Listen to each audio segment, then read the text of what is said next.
Welcome once again to Top of the Pops. I'm here instead, and welcome with Oxygen.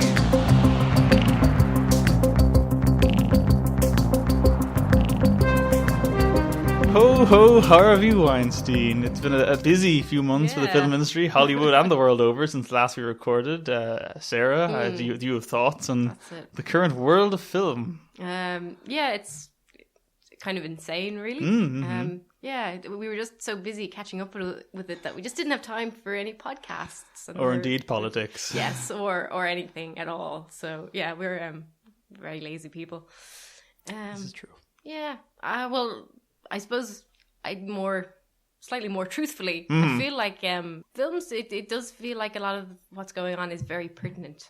I think, yes. I feel like you can't not read the zeitgeist into films at the moment, which is quite interesting. It's interesting, but it's weird in that, because we were talking before you recorded about The Foreigner and how, we'll talk about that later on maybe a little bit, but The Foreigner essentially is a very current film, and it really feels like it's capturing the mood of Brexit and the weird resurgent troubles in the north, almost, with the border issues, and yet it was made probably a year ago.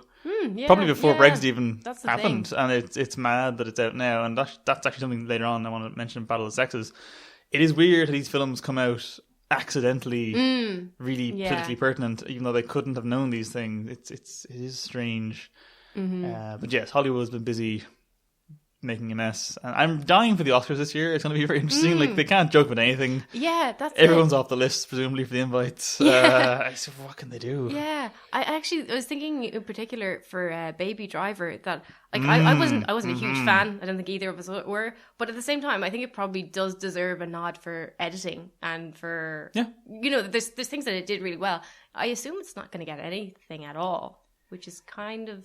Well, do you think? I thought that too. I didn't think it would get Oscars regardless, but if it's going to, I'm not sure if its chances are that hurt, because it's getting a lot of nominations in the other like smaller critical awards of the last week. Okay. But it's also for like best soundtrack and sound design, and like there's nothing for Spacey, obviously. No. But it's still getting recognised amongst the kind of the smaller award circuit. So it could, if it's going to get something, I don't think its chances are necessarily hampered. Okay. I feel like stuff like, is it Suburbicon, however that's it? That one's gone. No one liked it anyway, but the stuff Matt Damon said the last few weeks, he's torpedoed his own chances there. Ditto. Who else? Well, Affleck hasn't been anything yet this year, really, apart from Justice League, which isn't, it's interesting. It's very odd. It's very, very odd. I feel I had a point and now it's gone, but here we are. Other big news, Disney bought more of the world and are close to owning just everything now. So at last we can get our Star Wars, Marvel, Aliens, what else is it about? Simpsons crossover film. Yeah. I feel like, well, no, this is me being like, oh, I'm so prescient, which I'm not.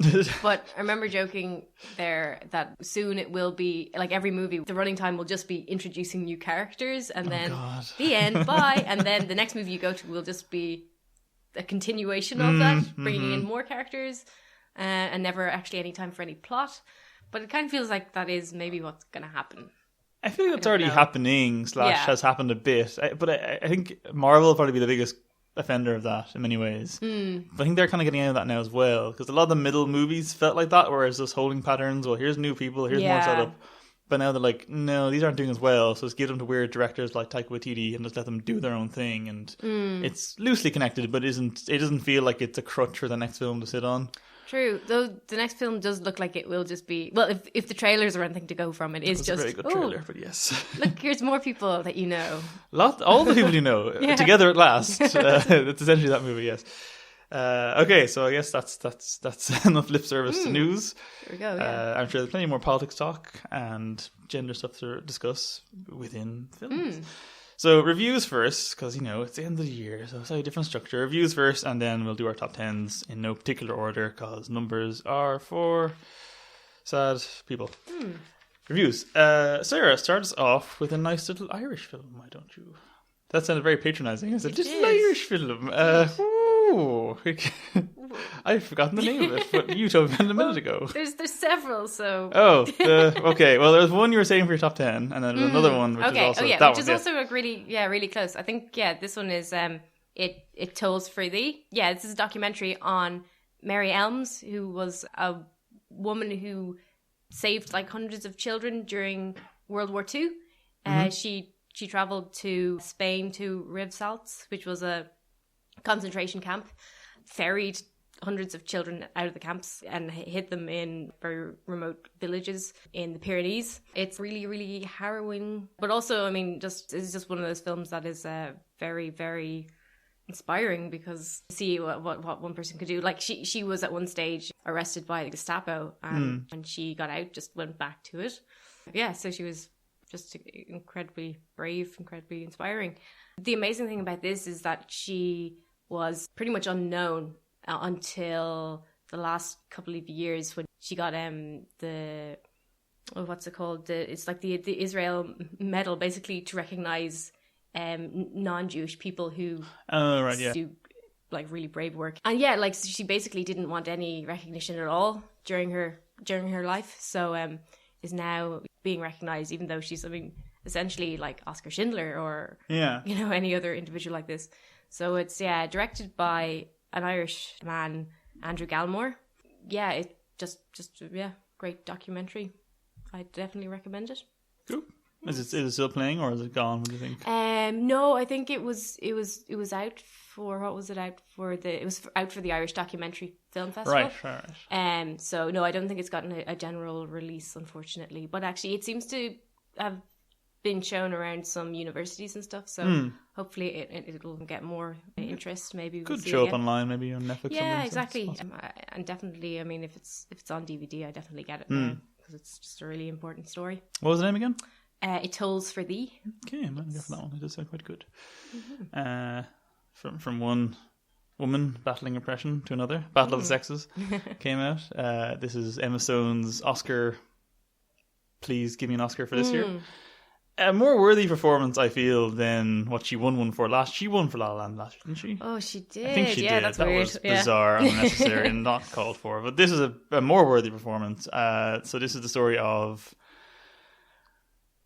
a tennis lady. Is it Billie Jean King? Yes, it is. Thank you, Billie Jean King. It's all right, Jonathan. We haven't lost our touch. Billie Jean King. And now, I didn't know going into this that she was like LGBT. I assumed she was a regular straight woman. I did not know she was.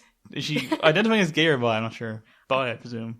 Oh, I'm not sure. I thought she was gay, but I could be bi or gay. Sorry, sure. I don't know. In any case, the film is unclear about this. Well, it's not clear. It doesn't weighing out too much. Alan Cumming is there to be the camp friend who does a lot of camp things around her. Like, okay. I will say, though, in a year, there's been a joke on Twitter for the last few months, this is the year of bisexual lighting, because all these shots from like Logan, Atomic Blonde, and John Wick 2, and there's another one, where all the lighting is all kind of blue and pink, or kind of bluey, purpley pinks. Okay. And this film, to its credit, even if it unintentionally or not, has a lot of that production design, that colour in its production design. And that's a nice touch if it's intentional, given that she's sort of slightly fluid sexuality in this movie. It's quite good. It's quite enjoyable. I don't think, and this is a good thing, it doesn't really try too hard to make you think she'll ever fail. Spoilers, I guess, for history. She won. And I like that it didn't do a whole thing of, it's down to the wire and she might lose it. She kind of wins fairly easily. Okay. That's good, though, because that's kind of the point. He was an asshole that was just lying. Well, not lying, but just kind of being boisterous and loud. One thing I will say is it feels very pleased with itself for its lip service to feminism. And I sense that, because this would have been shot, let's say, a year ago, maybe a year and a half ago, right in the prime of, this Trump guy's never going to win.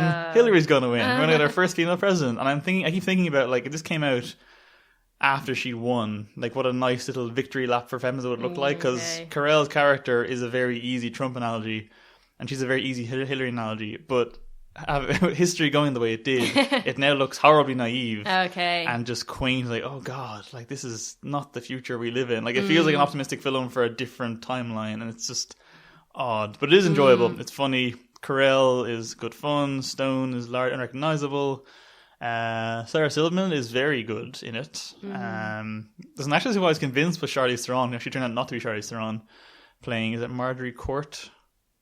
Court, that famous homophobic tennis player. She was in the news recently because of the referendum in Australia. I can't think of her first name, but yes, Court. So she's in it. The second she came on, I kind of went, ooh, she's a bad one. And she was. But yes, no, it's quite enjoyable. I just think that it's unfortunate that the audience and indeed future they made the film for didn't come to pass, and then now it just looks weird. Yeah. But it's enjoyable.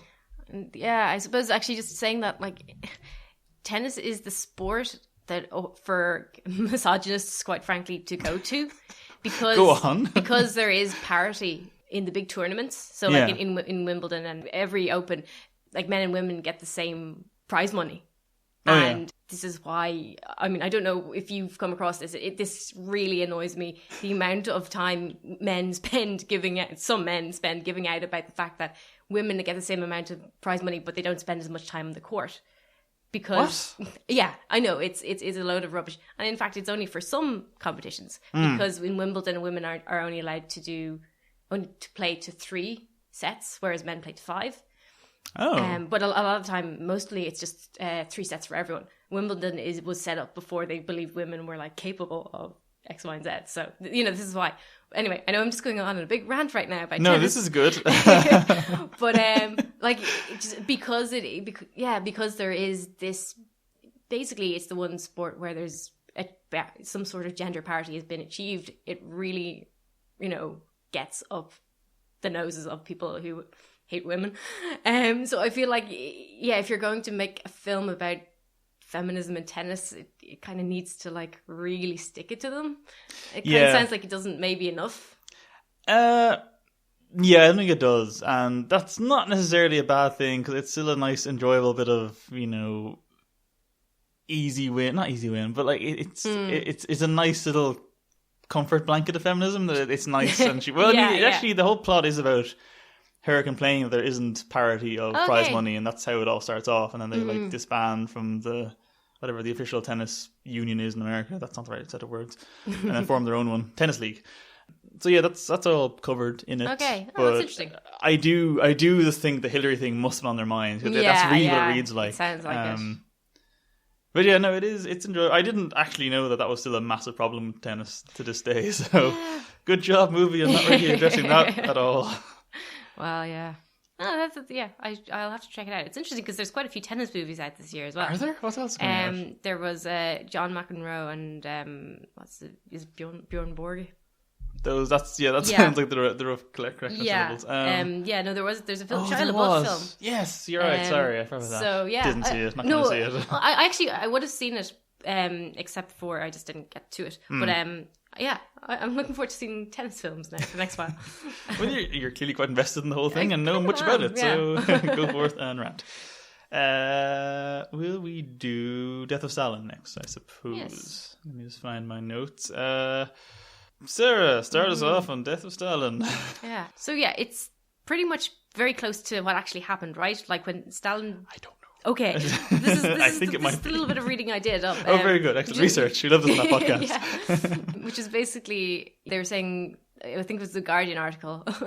It looks like Stalin did just die of natural causes, and it did lead to his minions squabbling over who will take over, or even just what will happen next.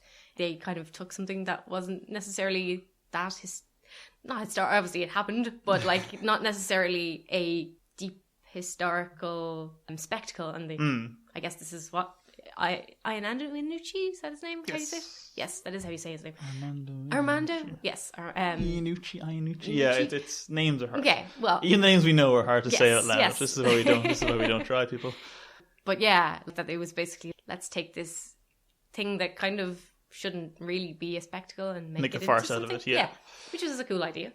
It's a nice idea for, again, like just taking one of history's monsters and literally having him die in a puddle of his own piss. I laughed an awful lot at this. I really did enjoy it a lot. Jason Isaacs was fantastic and terrifying, despite having a heavy Liverpudlian accent.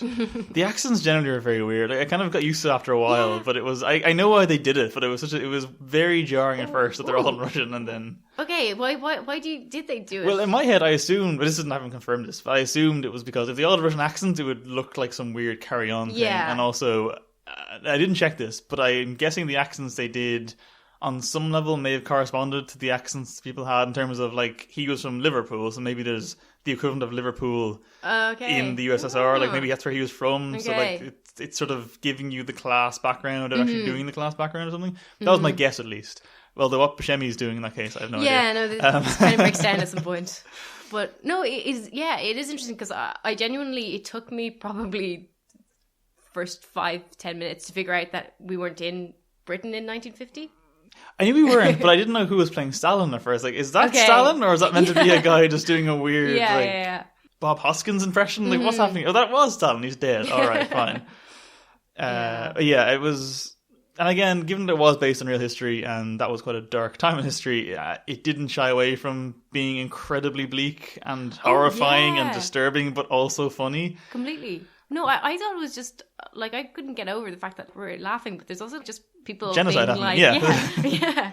I don't know. Like, I did find it funny, but I also found it really just heavy. But I think that was the point, because it's the same with In the Loop, where it's fictional, absolutely. but it's still based on the Iraq War lead up, and it's very funny. But I think Kermode said this, and I agree, that it's the sheer blackness of it, of the comedy, is what makes it as funny as it is. Like, if it wasn't backed up by this, what to be real world horror, it wouldn't be as funny. So it's a weird sense of release, but also you feel guilty for laughing at it. Yeah. I did very much enjoy it. Jeffrey Tambor, who's also now off the list because he's a bad bloke as well. He was very funny in it though, and he was just playing George Senior again from Arrested Development. He was playing the exact character, and that was fine. Thoroughly enjoyable. It's good. It's just, don't go in expecting like a laugh riot, because it is a laugh riot, but you will feel the wrong kind of laugh. Yeah, you will feel dark and guilty and ashamed and dirty after laughing at it. There's definitely some joke that's gone off my mind now where something horrific happens, but the joke they make after it happens is so funny that it makes it all the worse, but all the funnier. But I don't know, but it's that kind of level of... Well, there isn't... I'm trying to think as well. It's possibly not the same thing, but there is a good few times where they're just about to torture someone, or they finish torturing and they're like, oh, I didn't get to torture him anymore. Yeah. And it's like, what? Or even like when they bring back Michael Palin's wife, and it's played for such laughs, but like, she was in the gulag for a year. He thought she was dead. Like, this is so bleak. Yeah. Nice to see Michael Palin there again. That was good. Thoroughly enjoyable, highly recommended, but just go in knowing that it's not a clean, fun time. I suppose for a cleaner, funner time, Thor Ragnarok. Yes. So this is the third Thor movie and the fifth Thor appearance, I want to say. Sounds good. Essentially, it's its own film. It could not be an MCU film very easily. Taika Waititi just made a very Taika Waititi film, and I'm okay with that. I think this is probably the best use of Thor they've managed so far, because I rewatched Dark World before this came out, and Dark World, despite having some jokes, is a very self-serious movie, which is bizarre given that it's a Thor film, because he's a magical space hammer-wielding man that lives in a golden city with a rainbow bridge. So taking it seriously seems sort of like it's making the point. So there's the level of... Well, that's what I will say as a criticism of this one. The level of jokes threatens to break it, in that it almost feels like if they made Lego Batman and released it as part of the current DC slate, like, it's that level of self-destructive humour. And it's great and it's really funny, but it self-eviscerates to such a degree that it threatens to undermine the very thing it's making a film about. I still laughed a lot. I think Taika Waititi's own character, Korg, brilliant. Love him. I could watch a whole film of him just attacking ghosts and trying to incite rebellions without putting out enough pamphlets. And fantastic. Given that it's me, I loved Hela. Like, if ever there was a character seemingly brought from my brain, Kate Beckinsale, damn it, they're there. Kate Blanchett, in like a skin-tight onesie, just spawning swords and massacring hundreds of men while being very flippant and vaguely Australian about it. I was like, that's just perfect. I love the headdress. She's ridiculous. She's wonderful. Sarah, say some things. You didn't like it very much, or you didn't as much. Yeah, not as much. I don't think the humour worked for me that much. I really like Taika Waititi, but I kind of felt like this was a knockoff Fly of the Conchords. I just felt absolutely. I felt like the jokes had all been done better there. So I don't know. Like I just kind of felt like, I prefer to be watching that. But no, I mean, like, I think I was probably a little bit hard on it at first, and I kind of afterwards was going, there's actually pretty good bits in it. What I really liked was the Hulk in it. I think it's probably been the best Hulk movie. Which is not necessarily that difficult, but like I thought they did a really great idea, rather than just having him Hulk out and then goes destroys some stuff. we don't see him till the end of the movie again. Like this time was like, what would it actually be like if you were the Hulk for months on end? And like, what does that do to your psyche? And I thought they made up a really interesting character for him. That intrigued me a lot more than I think the main story did. Yeah, that's fair. Like, yeah, the main story is pretty basic and could largely be ignored. I think I just enjoy the humor of it. I like the visuals an awful lot. I know the soundtrack or the score was done by someone from some famous band. I don't know music. I don't know who it is, but it's all very synthy and nice and good. A source of contention for me with most films he's in is Anthony Hopkins, in that I love Anthony Hopkins, but he rarely tries anymore.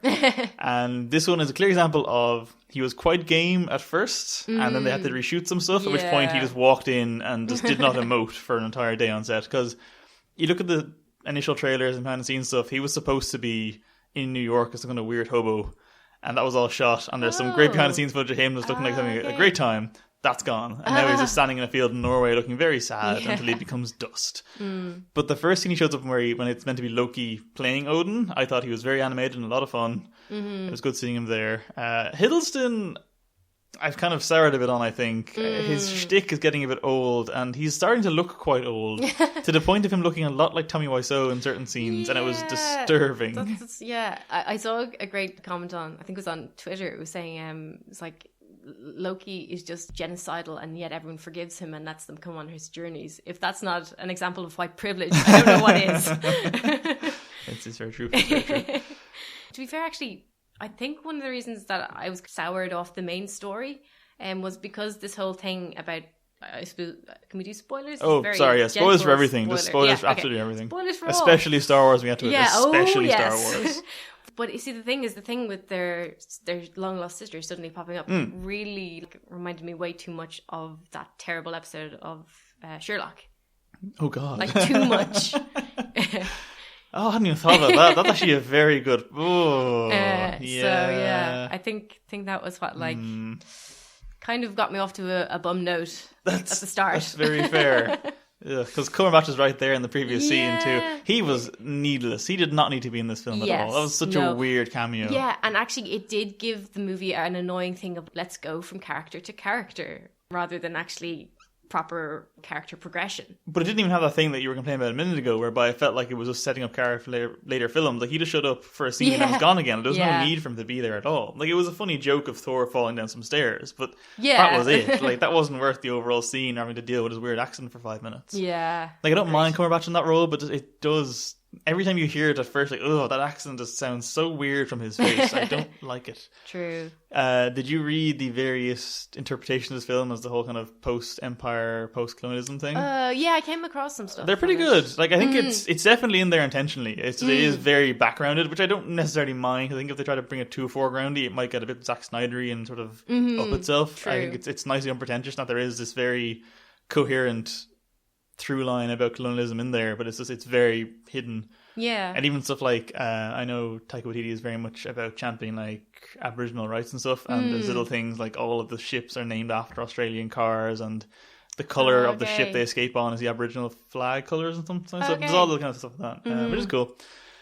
Yeah, I really enjoyed it. I think it's probably the best Thor movie, and I fully agree that it is just his humour style and his jokes that have been done before, but it was still weird seeing them done in like a $200 million movie with Chris Hemsworth. Absolutely.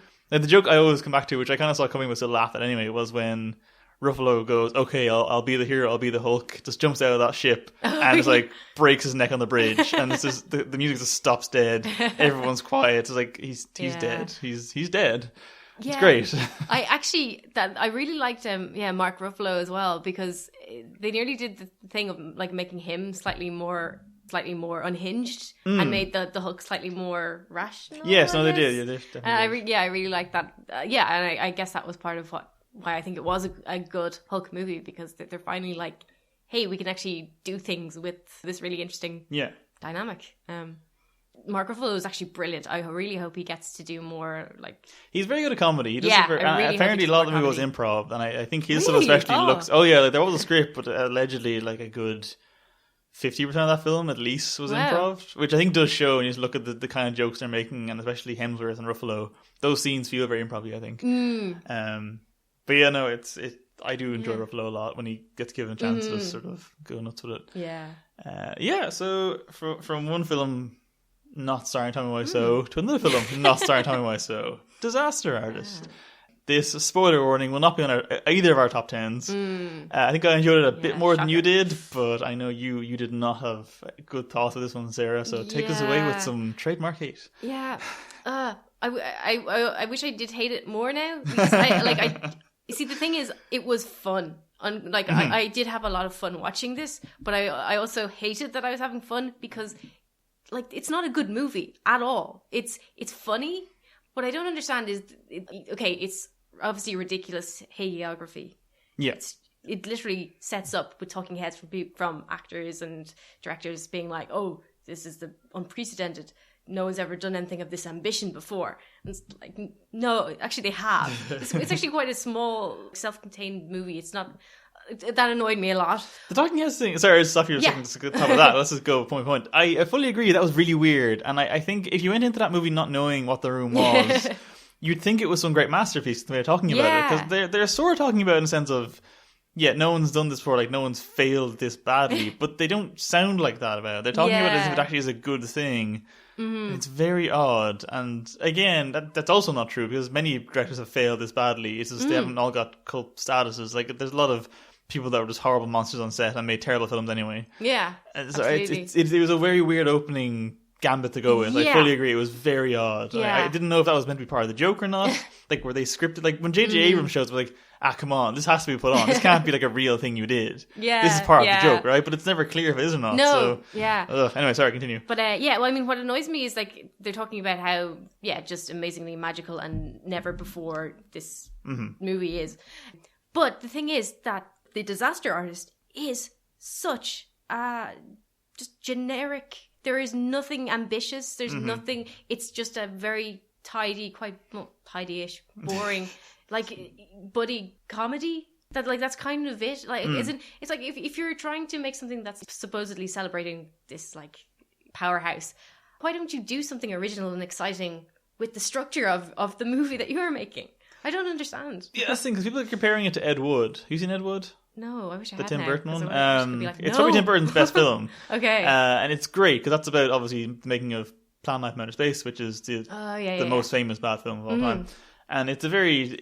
Again, it sanitizes Ed Wood, because Ed Wood was allegedly quite a bad bloke as well, like alcoholic and, lived a very sad life and whatnot.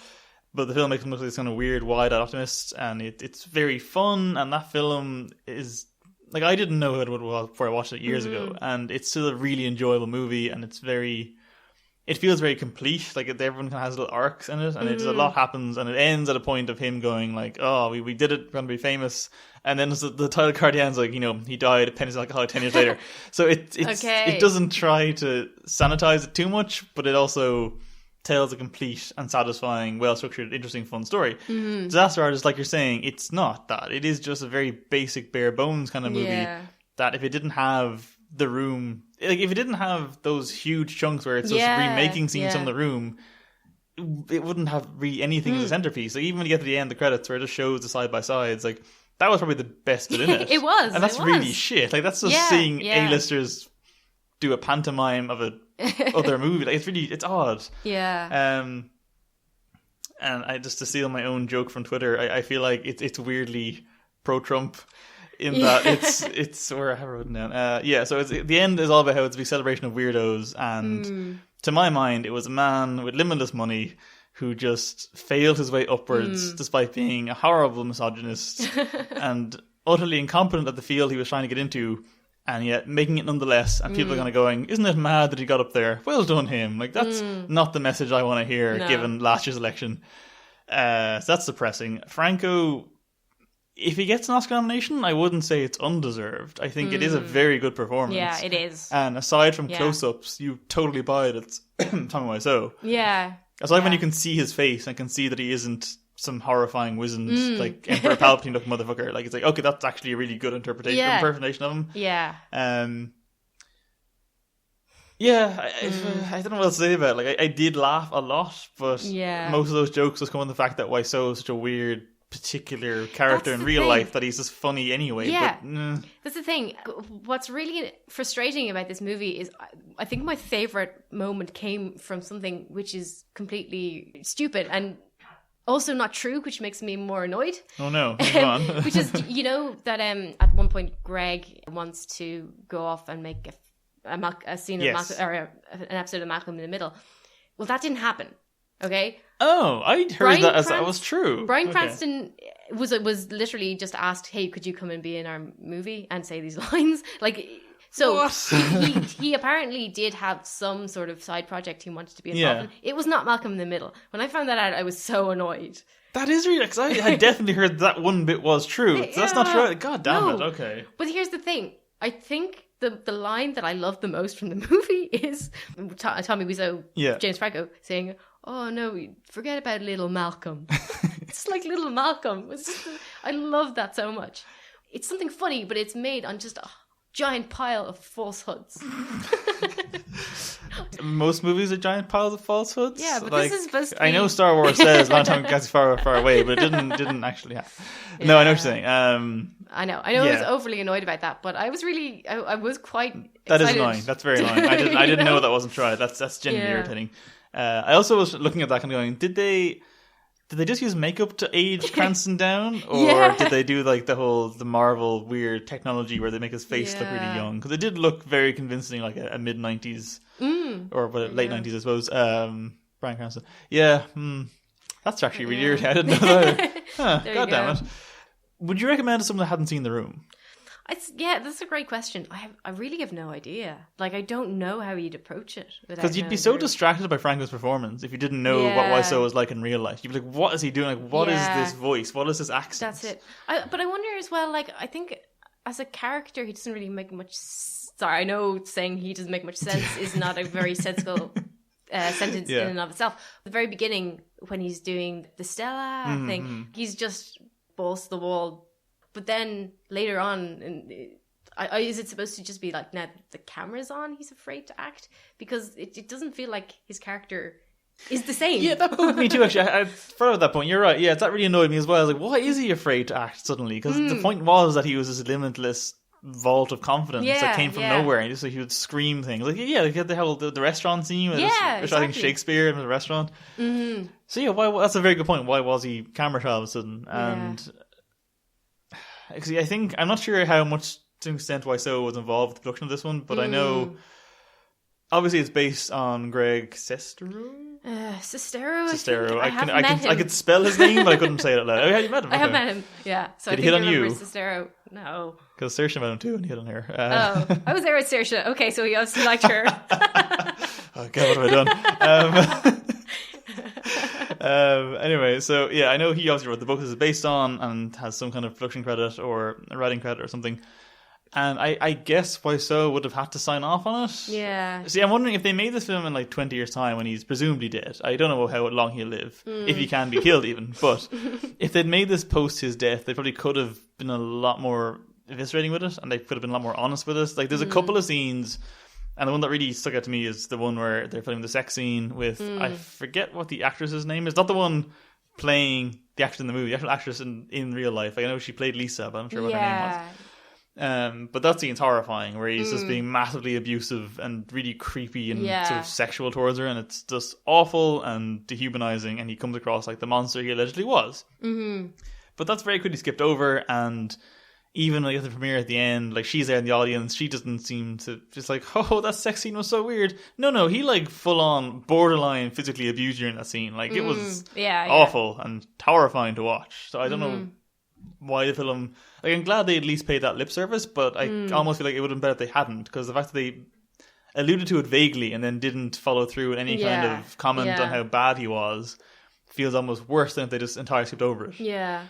But see, I think you're entirely right. I kind of nearly had more of an issue with the Greg character. Yes. Because, like, obviously, as we're saying, it's based on his book, and it's, to me, well, I thought it seemed like they definitely were trying to flatter him, because, like, I mean, Dave Franco is a much better actor than Greg was ever. Like, and the thing is that most other most of the other actors are acting like the original movie, but Dave Franco just isn't. He's putting so much more into it.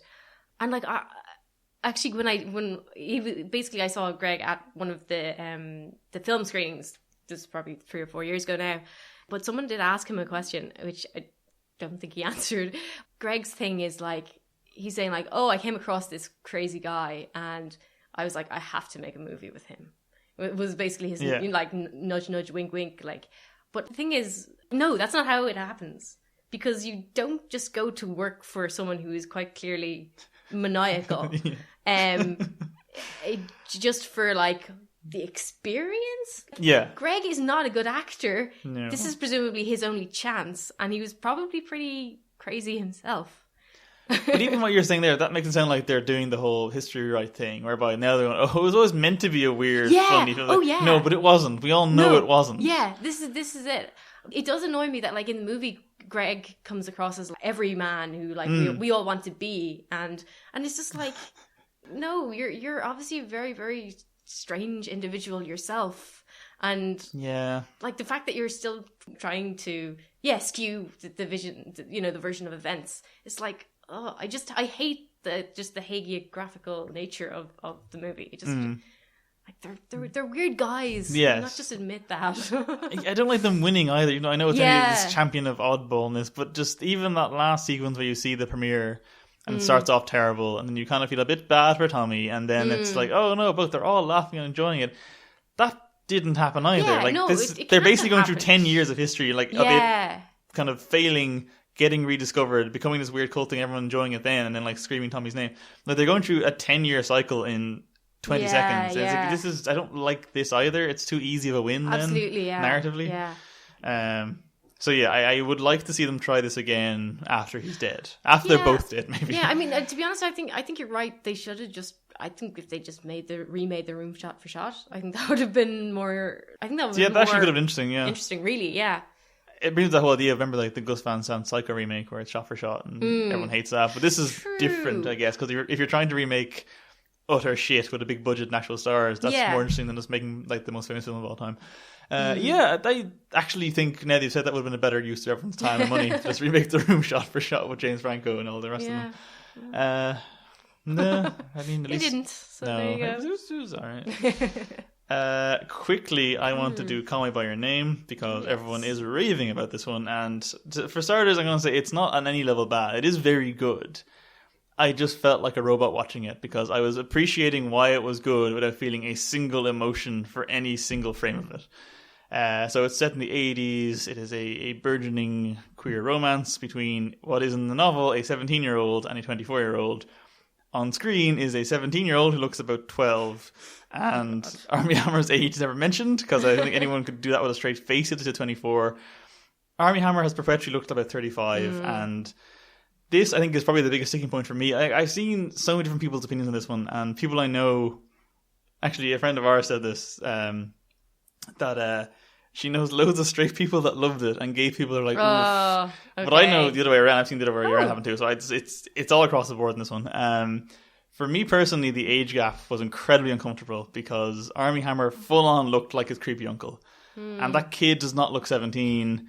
And this is the other thing I had an issue with. I'm sure this is probably fine in the novel, because the novel has internal monologues and whatnot, so you can really convey emotional arcs a lot easier than you can visually. I never understood their relationship. It kind of went from Elio seeing the kid seeming kind of cold and weird towards this older guy that suddenly just lived in his house, and then out of nowhere he's like, "Oh, let's go for a bike ride alone. I'll just try and make out with you and stuff." I was like, "What's happening? Why is this? What?"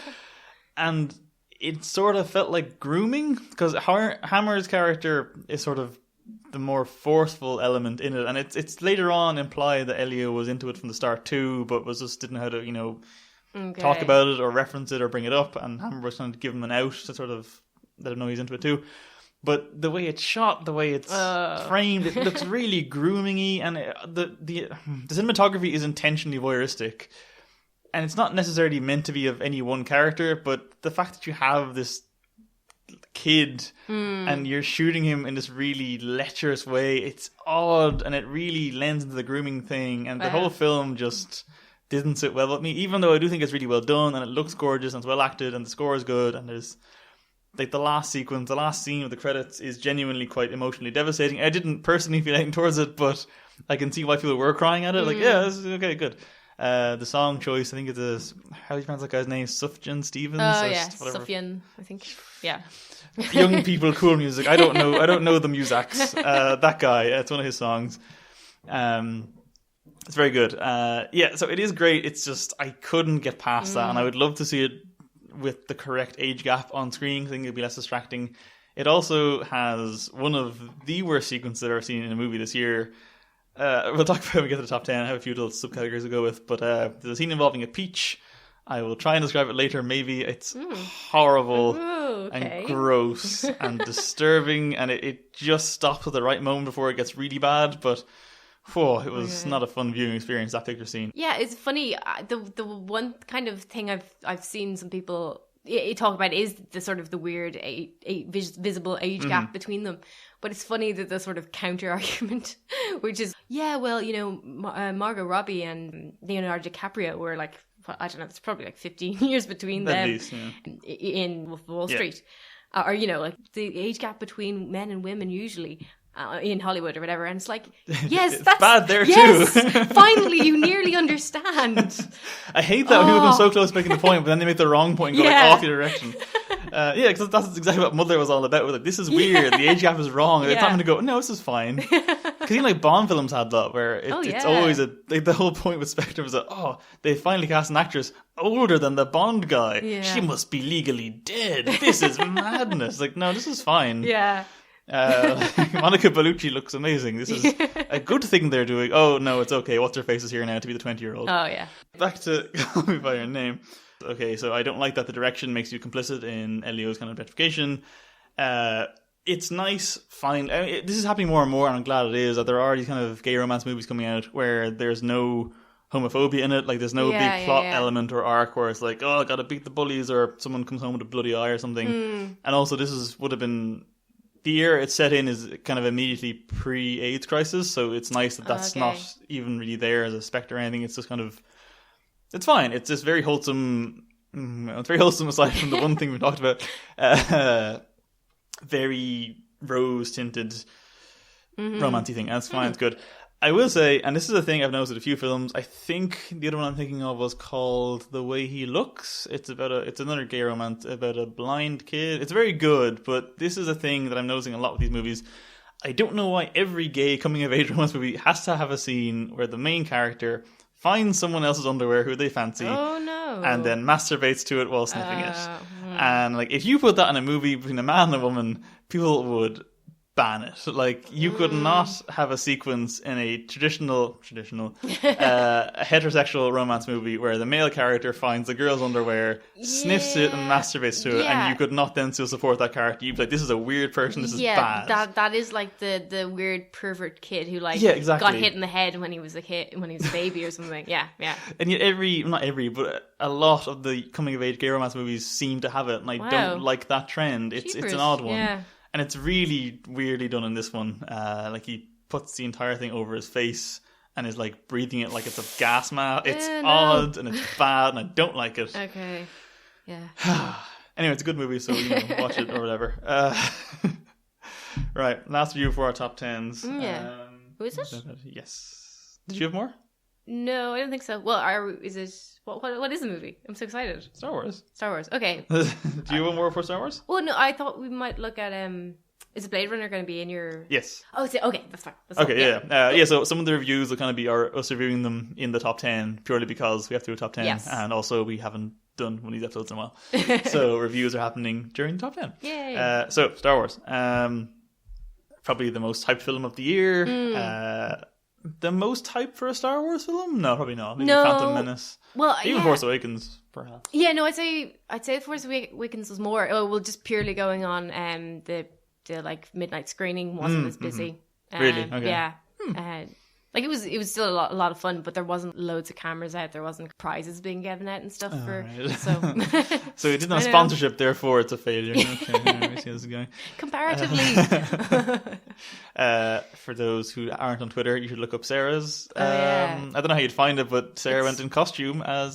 Tell us, Sarah, what was your costume for the midnight screening? I was Anakin Skywalker's worst nightmare. I was Sand. So and how did you convey this through the medium of costumes? It was months of planning, lots of conceptual, like how can you become sand? Thinking about the coarseness, thinking about the how rough it is and how it gets everywhere. I had a placard, one on my front and one on my back. You had both sides. Both sides, yeah, I know. I really pushed the boat out. So with the word sand written in sand. It's sad there wasn't no prizes. I'm sure you would have won something for that. That is great.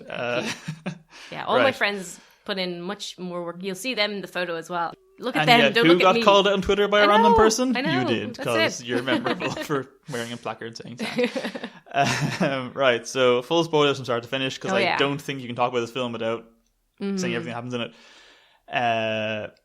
Is it working with the story? Not really. It's follows on straight from Force Awakens. It's a Star Wars film. You know what it is. There's the good guys and the bad guys and lightsaber fights and blah, blah, blah. So I really enjoyed this, but I should clarify that I don't. As a kid, I never liked Star Wars. I found them boring. I found the idea of the whole Destiny bloodline thing incredibly dull, and just took any tension from any film out of it, because of course Luke has to win, of course Anakin has to win, because they're destined by blood to win.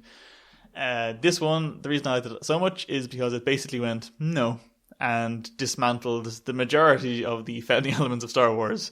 This is great. This is wonderful. It's like one of my bigger criticisms with it is I think that middle sequence in the casino is totally unnecessary and weird. And yet, if you don't have that, you can't do the final shot of the kid with the broom. Yeah, but which is a really good shot to end on. Oh, okay, fair enough. Oh, okay. No, Sarah, go. Let's start. I don't know. I just thought annoying little kid. Like cute little orphan thing is kind of a bit annoying.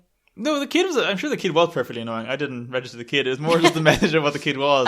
Okay. All this Skywalker saga shit's done now. True. Anyone can be the force sensitive world-ending thing. I was like, okay, yeah. Yeah, you've got me convinced. Hold on. That's a big one.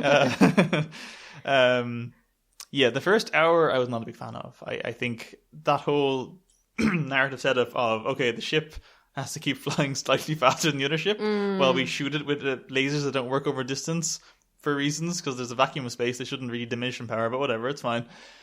When that was just killing time while Rey could be off having her arc with Luke, that's all I felt like it was doing. It was just giving the rest of the film room to breathe while time just passed. But once she gets back into the main area of the film, I thought it was great. Like once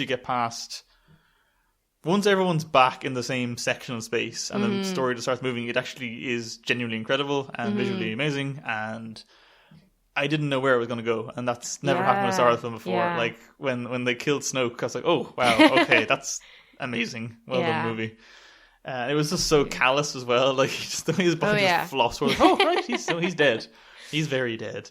And I love the fact that they basically went, hey J.J. Abrams, fuck you, because I'm sure some of those elements were in Lawrence Kasdan.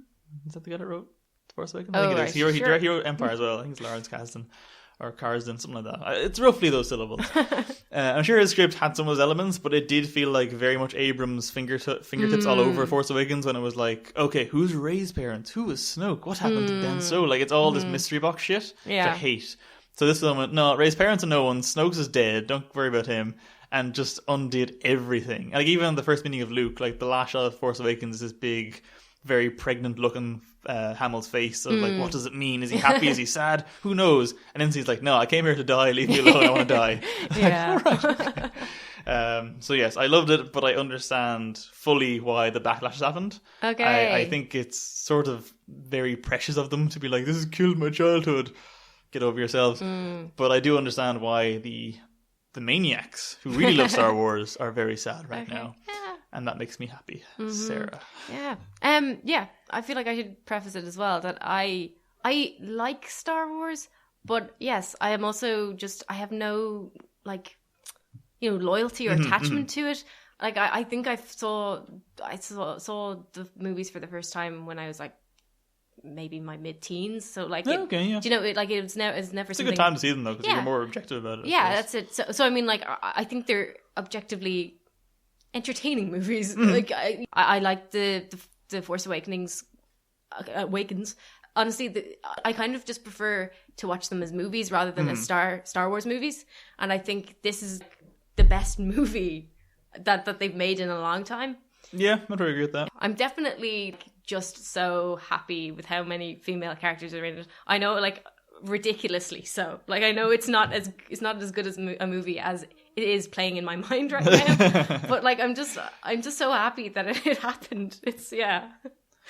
Yeah, it's nice. Like, I know people feel like it's an enforced gender quota thing, not gender, but general diversity quota thing that Disney are doing. Like, look, even Spider-Man: Homecoming, like the secondary cast are so almost clinically diverse, but I think it's great, and it is nice seeing so many different not white people, not white men, just on screen. It's great. Lovely. It's great. It's just so wonderful.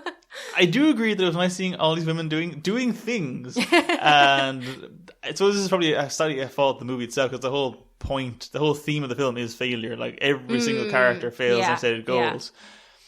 I did get a bit annoyed when it turned out that Rey... Okay, so on the one hand, I'm really happy Rey is a no one. I'm really glad her parents aren't like Obi-Wan Kenobi or something. I was like, go on, yeah. Well, I do have a question. This was going to be my question for you, which is, do you believe Kylo Ren? Okay, here's the thing. I do believe Kylo Ren. However, I fully also believe that is so open to interpretation, or so easily retconned, that should the backlash get too loud for Disney, they will absolutely retcon the shit out of that in the next one. I hope they don't. But I do, for the moment, think that he was saying the truth. And because he even said, like, she knows the truth. So she... Yeah.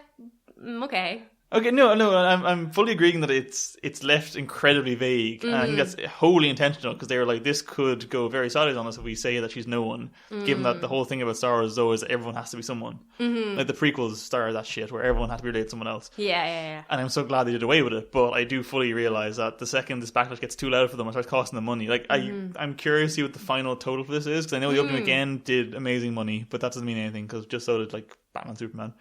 And Force Awakens did like 2 billion overall. So if this one can't crack 2 billion, I sense they'll go, okay, let's pull it back for the next one. Make it the most generic fan service. Yeah, no, I hope they don't do that either. So on the one hand, yes, I'm very glad that she turns out to be a nobody, and that she just did all this of her own steed, and like it's no genetic bloodline, vaguely fascist shit happening. Good. Negative, a lot of her time in this movie is sort of just in service of Kylo Ren's arc, and I didn't... I suppose this is more for the first half of the movie again, where she's just on Skellig Michael. What's the actual planet called? Act 2 or something like that? Skellig Michael. And a lot of her shit is just sort of pushing Kylo's narrative forward and pushing Luke's narrative forward, and she's very willingly just sort of a vessel for them to have their own arcs with, and that annoyed me. By the end, it was fine, because she was back into it, and she actually had stuff to do, and she was narratively kind of had agency and stuff. So it kind of rectified itself in the end. Rose, I enjoyed a lot, until the end, where she made her suicidal, out of nowhere romantic love lunge to save Finn's like, okay, why? Yeah, it's a bit disappointing. I'm glad she didn't die, though. I was like, oh god, they're going to kill her. Oh no, yeah, no, this was actually, that was a like deal breaker for me. If she had died, it's a 0 out of 10. I was out. I was so very glad. Which it shows how much that movie is toying with my emotions. Oh yeah. I Speaking of that though, let's talk a bit where Leia almost dies. I almost had a fucking heart attack. I was like, no, they cannot. That's the worst way to handle the situation. I know, and yeah, I think someone else said this, but like the screen that we were in, it was just like deathly silent. Oh no, same. Yeah, I saw it opening night. It was the exact same. Amazing. That was one of... I haven't been that scared during most horror films, just because like I'd read so much stuff before it came out about what they did with Carrie's footage, like, because I know they cut some stuff out, but they cut some stuff out from everybody, because it's like half an hour deleted scenes. Okay. This was 3 hours long at one point. So there's definitely some of her stuff in the cutting room floor, but I know because the backlash to Rogue One, they went, okay, we're not going to CGI her into the last one.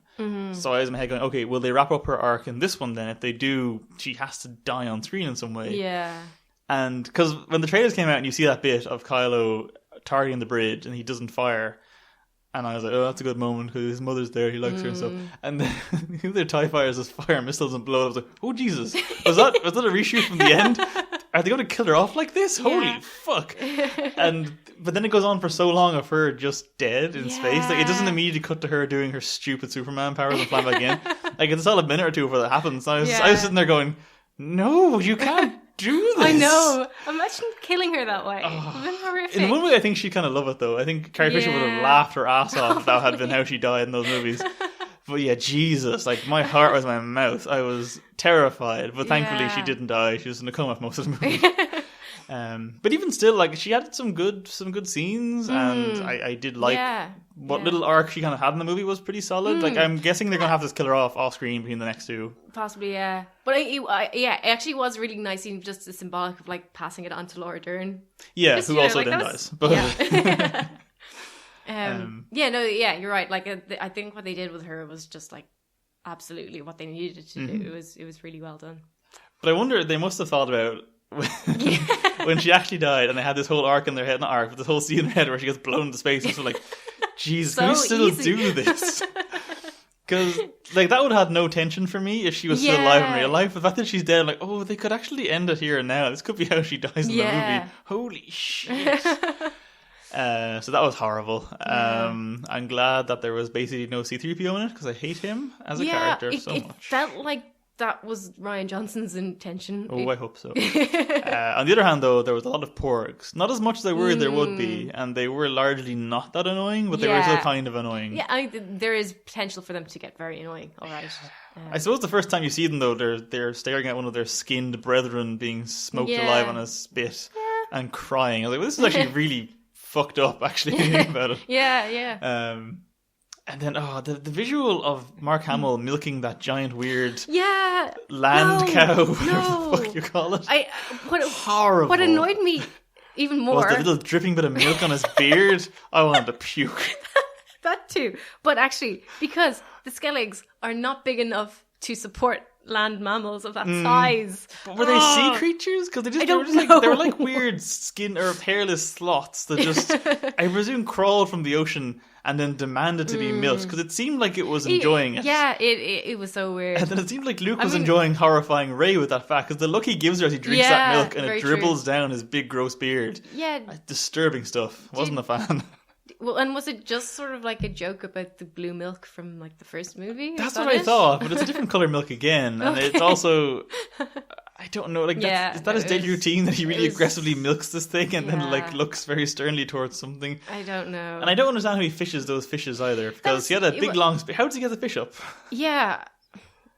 Just movie strengths, I guess. I have questions. I did like that whole sequence though, just because it is a very magical interpretation of what monks' lives would have been like. Yes, no, there's a lot less. It's like, what do you call that thing you do? The stick jump. What's that thing called? You have a big long stick and you like throw it on the ground and like you bounce over a thing. Okay, like you basically did that with the fishing pole thing. Exactly. That and the I can't. The milking was so weird. The milk was so weird, but I don't know. It just I don't know. I guess it just felt like it did have like an extra nuance to us Irish folk, and that was kind of nice. Well, literally, the porgs are our fault, because there are puffins around there, and they couldn't edit them all out, so fuck it, just make a new character, and they live there now. That's it. Along with the weird mammy mice people. Oh, yeah. That was weird. Funny comic relief, but I always question these things. Like, how does this work as an actual habitat when you see these things? And, like, where does, like, indentured servitude come into this? Now? What agency do these animals have? Yeah, it's not great. Actually, speaking of Thor, though, did you think this was too jokey? There were a lot of jokes. Yeah, there was a lot of jokes, but most of them I worked. enjoyed them. Yeah, I did most of them. I think I was okay with them. Yeah. Like little ones. I know Force Awakens also began with Oscar Isaacs making a funny joke to a bad guy moment. I thought the one here was a bit too long. Mm-hmm. Remember the whole thing of "Can you hear me? I can hear you." Yeah, like, this is weird. Yeah, that was a bit weird. All right. I did enjoy Don Gleason though. Were you going to say sorry? Go on. I was going to say also something put me off very early on. Did you see it? James Corden. Was it actually him? I'm not sure, and he doesn't he die immediately though? He does die immediately, right. And apparently he's remained silent about it. I it was him then. But this is the thing. I was just like, oh, this has possibly lost me already. I'm not sure. It won me back, but it was a bad early moment. But they've been doing that. They did it for Force Awakens too, where because Gareth Edwards actually is in this one too. Gareth Edwards is one of the guys. Remember that bit where for some reason the guy tastes the salt and goes salt? Oh yeah. I don't know why the scene was for. That was gross. But it wasn't as gross as the other bits. But that was great. Yeah. The milk was worse. It was. But the guy beside him was Gareth Edwards. Okay. But then also Tom Hardy's in there somewhere, the Stormtrooper, and so was Gary Barlow of Take That. Okay. Because I think it was nice in Force Awakens when Daniel Craig was there, because you knew it was Daniel Craig because it sounded like him. Mm-hmm. But yeah, Tom Hardy was just, I guess, voiceless as a Stormtrooper somewhere, which is disappointing. But yeah, sorry, Donald Gleeson. A lot of fun. He's a lot more comic relief than he was in the last one, which I don't know if I mind that much, but it does feel like a weird rewrite of the character. He seemed sort of like a serious Nazi back in the day in the last one, whereas this one's a bit more... He's just this weird, snivelling, grovelling, grand, bizarre character who kind of sits in the background, plotting to kill whoever's on top of him. Like, I don't know. I did enjoy him. He was fun, but it did have that sort of Thor Ragnarok line of have they just broken a character to say comic relief. But again, it was funny and it worked, so was it justifiable? I don't know. But he was fun. What were your thoughts on Yoda? I don't know if I bought it. Yeah. I was talking to a friend who was saying like the kind of two parts that he would have probably gotten rid of were the whole casino thing and then the Yoda sequences. Like, I suppose the difference is like, Yoda was maybe just a bit too like fan servicey or something. I don't know. It was just more that, I don't know, like tonally it felt weird having him there because he's.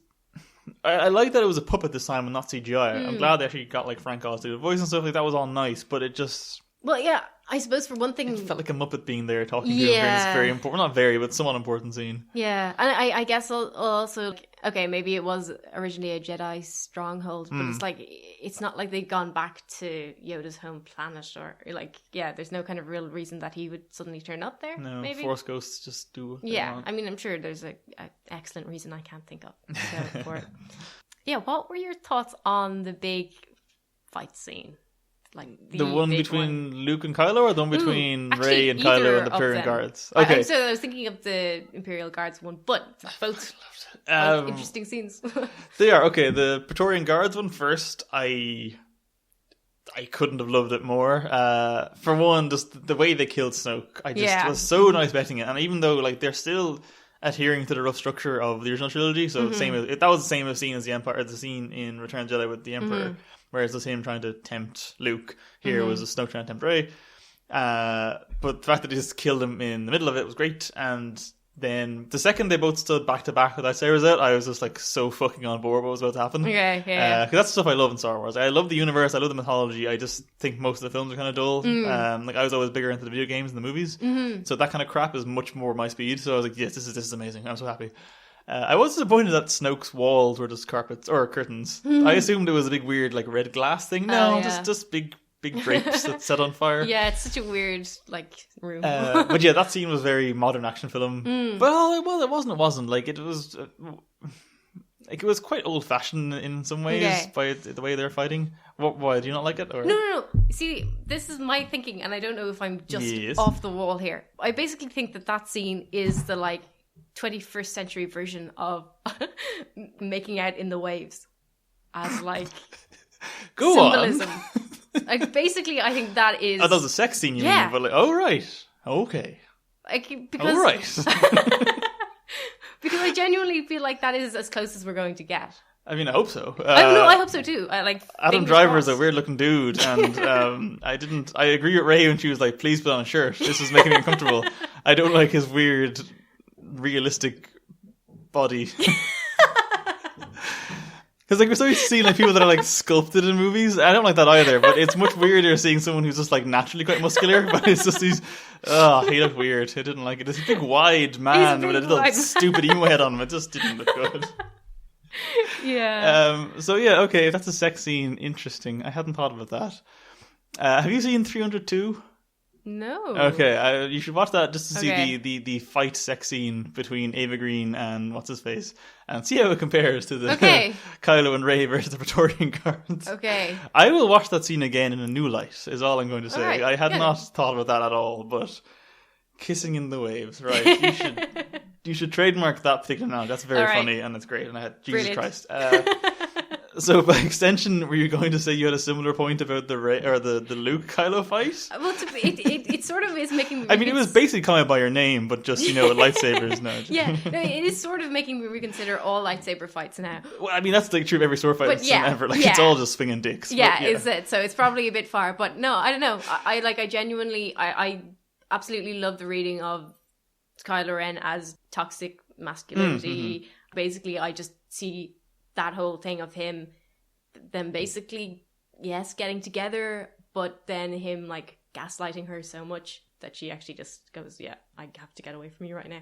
So I don't know. I really like that reading of the movie. But I don't know if I'm just like going a bit too mad with it either. I don't necessarily, I mean, for someone who doesn't care about Star Wars, it does feel like a very fanficky reading to have. True. But no, I think it's valid now that you've said it. I really hadn't thought of it in that light. But yeah, all right. So by the gaslighting, do you mean the bit where he explains her parentage? Yeah. That's why you think it's a lie? Okay. That's what, yeah. And all right. I also totally agree. It probably is what they'll go with in the end. Even just the way he said it, he was like, they were like basically garbage. I don't know. It makes me think that even though it probably is true that Rey isn't necessarily a Skywalker or anything, there might still be more to it. Potentially. So I don't know. I'm just thinking, again, even just the last bit when they're both trying to grab the lightsaber and they're both like straining and grunting and then there's a big explosion and everyone passes out. It's like, all right. That's all right. That's a climax. So as for the Luke Kylo fight, did you see the twist coming? No. Either did I, but I was like, why is his hair so much shorter and darker? When did he have time? Someone online made the joke of it. It's that monorail joke of Simpsons. I shouldn't have stopped for a haircut. Like, where did he have time to do this? Because it was bugging me, like, how did he get in here? Why did they not see him enter? Where's his X-Wing? Yeah. Why is his hair shorter and darker? Like, why did he dye it? Like, do Jedi have hair dye? Yeah. Many questions. But it was a very satisfying way of concluding that. Yeah, the whole sequence was great. The score on the sequence especially was fantastic. Again, that was a fun scene for Hooks, but it was also very comic relief. I actually do really like Kylo and Hooks as a buddy team of just bad Nazis. It's fun.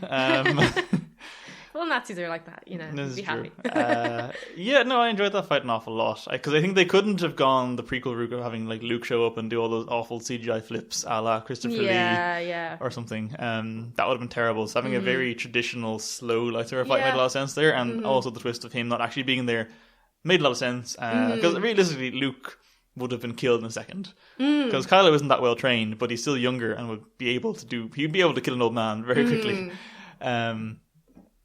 I also really liked the way they showed the flashback of what Luke did to Kylo. Yeah. Because you see it from Kylo's point of view first, and even the way they light it, like Hamill looks deranged and insane when he's coming at him, and then you see his version of it, and he looks much more loving and nice. And I like that they kind of skew the subjectivity of it, and like, no, this is what happened, but like who you believe is kind of up to you, and it's like, I like that. I like that a lot. I just like overall just how the film just very much played with the established mythic tropes of Star Wars, and no, they're all bullshit. Yeah, no, it was really good. It was really good the way like it kind of just like in a lot of ways it did riff on even just The Force Awakens, but it still just made it a lot more clever and just subverted your expectations. I really like the fact that the opening story where you have this like woman who is sacrificing herself for like basically she's the only bomber left or whatever, and basically she has to let herself die to ensure that all the bombs explode. And I was first of all so pissed off with that, because I was like, if they're like, oh look, the minority here to save the day, now we can focus on the white guys. I was genuinely so annoyed. And so then when her sister came along, I was very happy about that. And I think the movie just kept doing that. Like especially with Laura Dern, this whole, I thought she was going to just be this like tight ass, ineffective bureaucrat. Okay, admittedly her story not like it wasn't great in the way that she kept things from people, which didn't really make any sense. It didn't like, because Poe got a lot of people killed in the opening bit, so I think it's fair that she'd be like, true, you shut up, I'm not telling you my plan. The last time you knew a plan, you went and got we have no bombers left, they're all gone. That is a good point. And they like did just keep setting things up and then subverting them, but in subverting them in, I guess, in ways I wasn't expecting. Which is really good.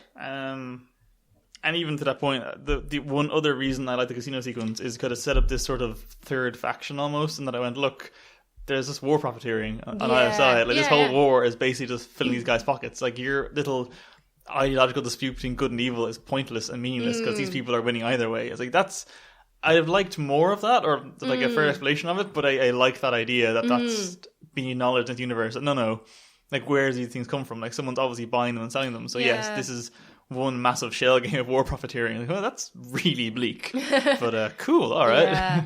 Although Benicio del Toro thought that was wholly terrible and unnecessary. Weird, yeah. I like that there was a character that showed up and was bad and had no comeuppance. Like I like that there's some level of moral ambiguity and just bleakness in this movie, because it's usually always the bad guy.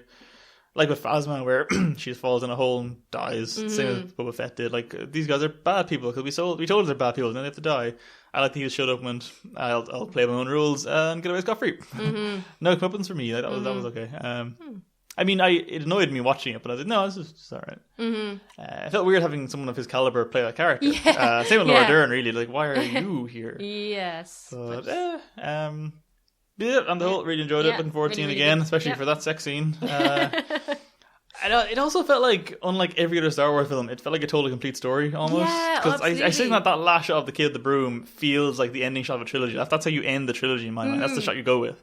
So yeah, if they do retcon everything out of this one with the next one, which I hope they don't, but I think they really might, I'll just have to choose to headcanon and go, no, so this is how it ended. Okay, so, top 10. Yes. I think we both don't really have numerical orders here. It's just 10 films we quite liked. Now, I'm going to say that the top 10 I have here is not the same as the top 5 I will have on the written site. If you choose to peruse that particular article, for one thing, Twin Peaks is not in my top 10 now, but it is in my top 5 there. So we'll not get into that debate.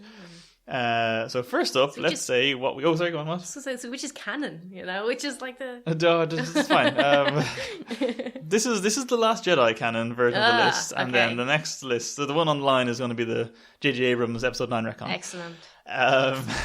So let's first of all talk about things that aren't on the list, because we had a couple of films, well, one in particular anyway, that we both know will be on people's lists that we don't want on the list. Now, Disaster Artist, you came up with beforehand as one possibility. Yeah. I think we've both adequately talked about why we didn't like that. Well, not didn't like it, but don't think it deserves any kind of major praise. Similarly, you weren't that keen on Thor. That shouldn't be in top 10s. Yeah, but having said that, not a terrible movie either. No. It's I think Disaster Artist is the same way. Like, it's fine. It's enjoyable, but it's just not, overly meritsome, if that's a word. But I think the main one that will definitely be in people's top 10s, probably even top 5s, that neither of us are that big on, was Logan. I think we'll rant each a bit on it. Yeah, so right. my big rant is that it felt like a 16-year-old's version of a mature film. It was like a 12-year-old was given an R rating and went, look, make a serious Wolverine movie. So he just says fuck a lot. Yeah. And Patrick Stewart said he says fuck a lot. And there's blood as a little kid and she stabs people in the dick and there's blood everywhere. Like, yeah, okay, we get it, movie. And like the first time you see that small child like eviscerate a man and decapitate him, like, oh, this is very impressive. All right. But then like the hour or two, we're like, okay, I'm getting a bit, come on, end this. And also, I always think it's a bit lazy to go, oh, it's like a Western. Because that's what everyone does when they're making a genre film that isn't a Western. Like, oh, but it's like a Western. Because that's seen as like the classical mythic sort of archetypal genre to go with. And I'm like, this is lazy. Like the old man genre. Yeah, it's like your granddaddy's favourite films. This makes it a serious modern movie to do a Western. Like, fuck off. And even though it, like... I don't mind when films reference Westerns. That's okay. But this one went, okay, let's show the main character, not Wolverine, the X-22, watching the movie Shane. And in my head, I went, okay, that's the ending of the movie. That's how it'll end. It'll end with the same kind of shot. But no, it doesn't. It ends with her giving that exact speech in the exact same way it shows up in that movie. Because that's the one movie that child has seen in her entire life. So I really wish there's a cut where she's seen a different movie. Yeah. And that's the speech she gives. Like, she just randomly gives, I don't know, like Jeff Goldblum's Life Will Find a Way speech because she saw Jurassic Park that day.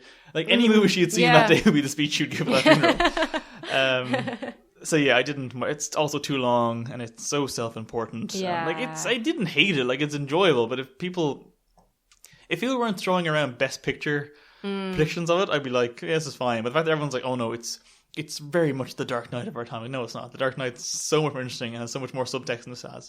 This is very surface. It's a very good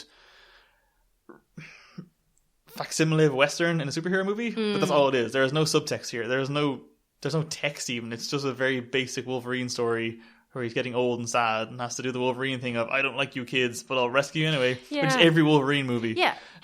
That was actually that was going to be one of my main issues That's as well. always his arc. Well, yeah, but this is the thing that, like, if it's supposed to be about, like, oh, he's old and tired and too old for this shit or whatever, but he's making the same teenage mistakes that he's making the whole time. And I mean, also But he has a limp this time. So. I know, he can't even run. I don't know. It's so annoying. It's why can't you ever actually have, you know, elderly characters that, like, the thing is, if he was actually old and grizzled, he would probably be a lot more interested in helping people. I think that's what happens when you do mature.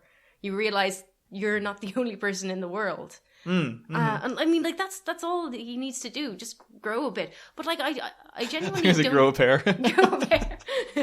Grow an extra pair. I guess one of the reasons I don't like the film as well is because Wolverine as a film character doesn't deserve an old, grizzled, you know, final hurrah. There's no way in which I think he's grown enough to deserve the applause he's been getting. So, yeah. So that's us shitting on Logan. Not in our top 10s. Now, I have 2 for this one. Do you have any, like, worst moments in a film you've seen this year? Oh, I don't know. It could be, like, gross out or just something that really personally you took a disliking to. Oh, there probably is. Ooh, there's a really, actually, I think I've just thought of one. Okay, I have 2, so I'll go with my second one first. So second place, close second place, is the peach scene from Call Me By Your Name. Now, I'll explain this to you, Sarah, because you didn't see the film, and you're looking at me, so I was, okay. Basically, after they've had the sex the first time, I think. There were no lightsaber fights involved, they just had the sex. Elio is lying on a bed and he's, like, you know, as any adolescents will do, he's debating masturbating, and then he finds a peach, at which point it's shown him do this the entire time, and the sound effect is very squelchy as he sort of shoves his thumb into the peach and, like, guts it and, like, creates a sort of fleshlight with it. And you don't see this bit happening, you just kind of see his reaction to it. Now, allegedly, both the director and both lead actors also tried this in real life when they read the script, just to try it and see if it works, so they could, I don't know, be more real in the scene. So he finishes in the peach, leaves it aside, naps for a few hours with it beside him, weirdly, and then our Hammer shows up and is like, I think of Captain Hammer from the thingy. Army Hammer shows up, not Nathan Fillion. And it's like, what did you do? Because you can see there's something, like, you see it on his face that he did something he's ashamed of, and he finds a peach, and then, like, it's dripping, and he, like, licks a bit of it, and he's about to bite into it, and the scene just kind of stops there, and I was squirming so hard. It was horrible. One of the worst things I've ever seen. That was second place. I mean, isn't that the storyline of what's it called, American Pie? Isn't yes. What? But this is an art house movie, Sarah. Therefore, it's very poignant and real. American Peach. Oh no. Well, it's technically in Italy, but yeah, all right. Italian peach sounds like a horrible sex move. Or was it a plum? God. Whatever. It's unimportant. One of those fruit. But unrivaled, unsurprisingly, in the worst moment of the year for me is Kingsman 2, where, as I described before, he has to implant the tracking device inside her ovarian walls, which we see happening as the music swells. I'm not going to go through that one again. You all know what happened if you didn't watch the film or don't. Sarah, what was your one? Yeah. Well, I don't think I said this already. It was about a film that I did review. But anyway, it was a while ago, so I'll bring it up. But yeah, this is in Raw, which is the French horror, body horror, cannibal movie. It feels enough to say in many ways. If you say French horror, cannibal movie, like, oh, it's going to be something tower awful. Actually, to be fair, in the grand scheme of things, it probably isn't, but it was just such a bizarre thing. So it's set in, like, a veterinary university. Yeah, just a lot of hedonism going on a lot of the time. It's so weird because I guess it's maybe not in some ways as gross as other things, but it's still so bizarre, which is that there's, in the middle of, like, a big party scene, there's a girl is tongue kissing, I guess, yes, a boy's eye. Oh, okay. And it's just kind of lingers on it for like a good 5-10 seconds. Is there a sound effect? There's kind of like a lot of music on, so okay, you can't that's really not as hear bad. it. And yeah, no, it's to be honest, like in comparison to the Peach, it's probably fine, but it's just so weird, and I don't understand. But I also feel like it was the perfect representation of the film, because I genuinely, like, the boy basically doesn't really know what to do. It's just weird things that are happening to his eyes, which is basically what happened to me for an hour and a half. Yes. So I admired it from that kind of point of view, I suppose. But it was very strange. I can't think of anything else, any single shot that was as weird as that. So no, that's all answer. I mean, again, if it's 10 seconds long, it does sound very uncomfortable to watch. And Yeah. I don't like it either, having not seen the movie yet. there you go. Okay, so actual top 10. There's no real order to this, so I guess we can kind of try and... I know the four that we have the same are all in your kind of top 5, but do you care if we kind of go in any kind of order? Okay. Yeah, that's fine. I suppose let's just start off quickly on Moonlight. We don't really need to justify this one because everyone knows why it's on the top 10. Yes. The reason we're doing it this year is because even though it got released in America last year, it got released here this year, so it is technically eligible for top 10 consideration in these loose rules. So I would happily say Moonlight is one of the best 10 films of the year, because it is very good. And as a gay romance, it does not feature any underwear sniffing that I can recall. There is nothing as bad as the peach scene in it, and nothing feels like grooming. So it's probably a better one of those movies than Call Me By Your Name. Yes. Yeah. Any further thoughts to Moonlight, Sarah? I was kind of trying to think about like what was it that kind of made it the best film, or one of the best films, and like I think it probably is just the conclusion is so. It's so hard. It's heart stopping, or it's just like makes your soul hurt. Just I presume people don't mind spoilers at this point. Of Chiron saying to the one sort of person that he's ever loved, like, was it that I've never? Isn't he never kissed? I think he's never met anyone, hasn't he? Since that night. Well, but he isn't it? He said.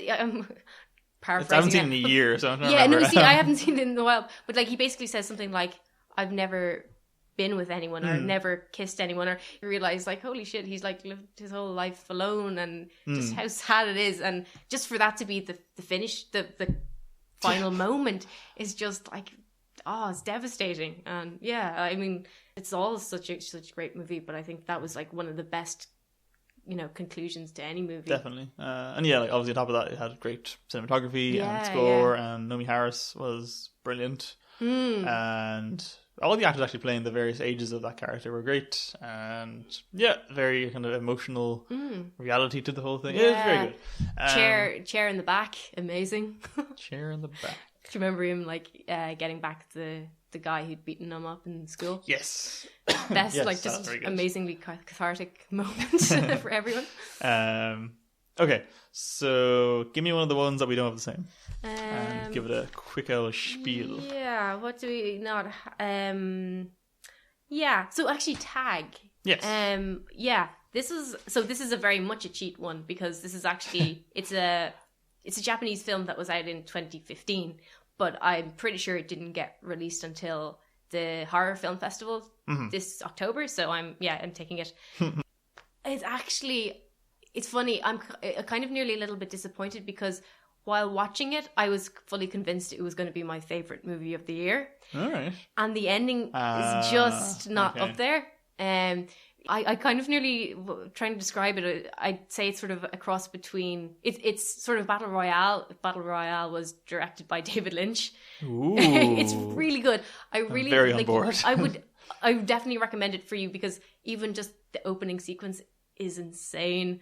Cool. It actually I might actually add it to the list of like best moments of the year, or like most insane moments, or whatever we just did there a minute ago. Ooh, right, okay. Because it's amazing, but also I don't want to give it away, because like just see it. Right, I will actually definitely check that out. So it's about this girl who it's very hard to figure out. Like, this is part of the point, is like she sort of doesn't really know where she is a lot of the time. Yeah. She's basically in with a group from school, and people like keep dying. She's nearly like running from reality to reality, and meeting new people who just keep like either dying or weird things happen to them. it's really, really, really hard to figure out what's happening. But it's also amazingly kind of Lynchian in its style, because there's so much melodrama and just moments of like complete happiness, which are terrifying.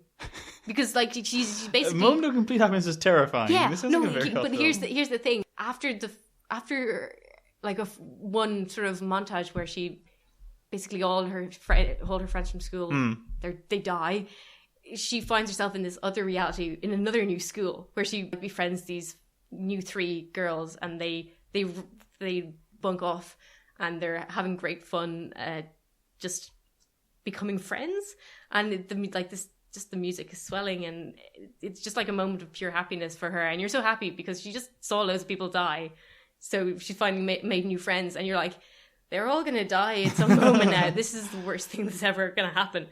So it's like, I'm sorry, I feel like I'm not explaining it well. No, I'm very intrigued. Amazing. Once you said that, like, it's basically universe hopping, I'm on board. Yeah, so I guess it's one of those things where when these things get explained, they're never quite as fun as they were. But that the ending comes in. Yeah, but a really good film. And yeah, I would highly recommend it. So that was definitely one of my top 10. Yeah, I would actually like to see that one. That's on the list. Excellent. I guess my next one I will say is the Villainess. Villainess. I don't know. Whatever. Is that even a word? Yeah, I guess. Anyway, it's a South Korean film. I looked it up before I said Japanese something. It is from South Korea. It starts off with a incredibly long single take first person fight sequence of this woman just going to this warehouse and massacring a ton of people in a very kind of John Wick kind of way, but it's all in first person. And then it becomes this quite lengthy, sort of vaguely operatic sort of level or story of revenge and redemption. And it's have you ever seen the film Nikita? It's got a similar structure, not such a structure, a similar kind of story to that. Once you get past the initial bit, then you get a big flashback to what happened beforehand, and it kind of pulls this bullshit of saying everyone has plastic surgery so no one recognizes each other, so they can pull these twists to who's father and stuff. But aside from that, it is really good, and it's a hell of a main performance from the lead actresses, whose name I did not look up, but she's very good. And if you just want to see like a sort of a female John Wick, but with a lot more sort of grandiose Greek tragedy kind of around it, it's very good, and gory as all shit. So look, well, not that gory. Well, there's a lot of blood, but like not a lot of like, guts or stuff. But there is some like genuinely incredible fight scene. There's a big scene at the end on a bus that's moving, and there's like fighting each other, and there's axes and car crashes, and it's great. It's great. So yes, Villainess is definitely my top 10. Sarah, give me one more that we've not agreed on, and then we'll go. Okay, I'll give one of my... So pick a random stab, because I know you don't know which four I'm talking about. Yes. No, I'll give one of my, Irish choices. So, I'll say Jahaz Promise, which is also a documentary. It's directed by Patrick Farrelly and Kate Callahan. So, this is looking at Jahad Dukura, who is, I hope I'm pronouncing that right.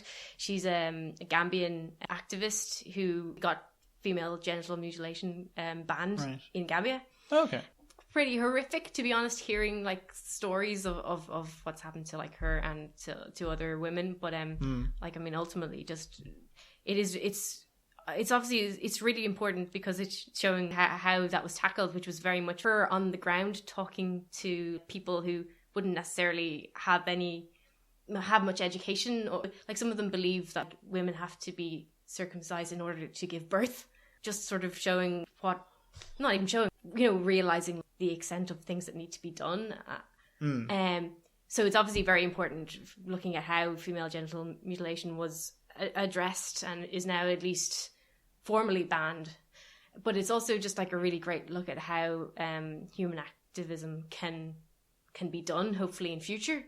And from obviously a really, really harrowing story, there's like really, really positive messages about like how quickly things can be done.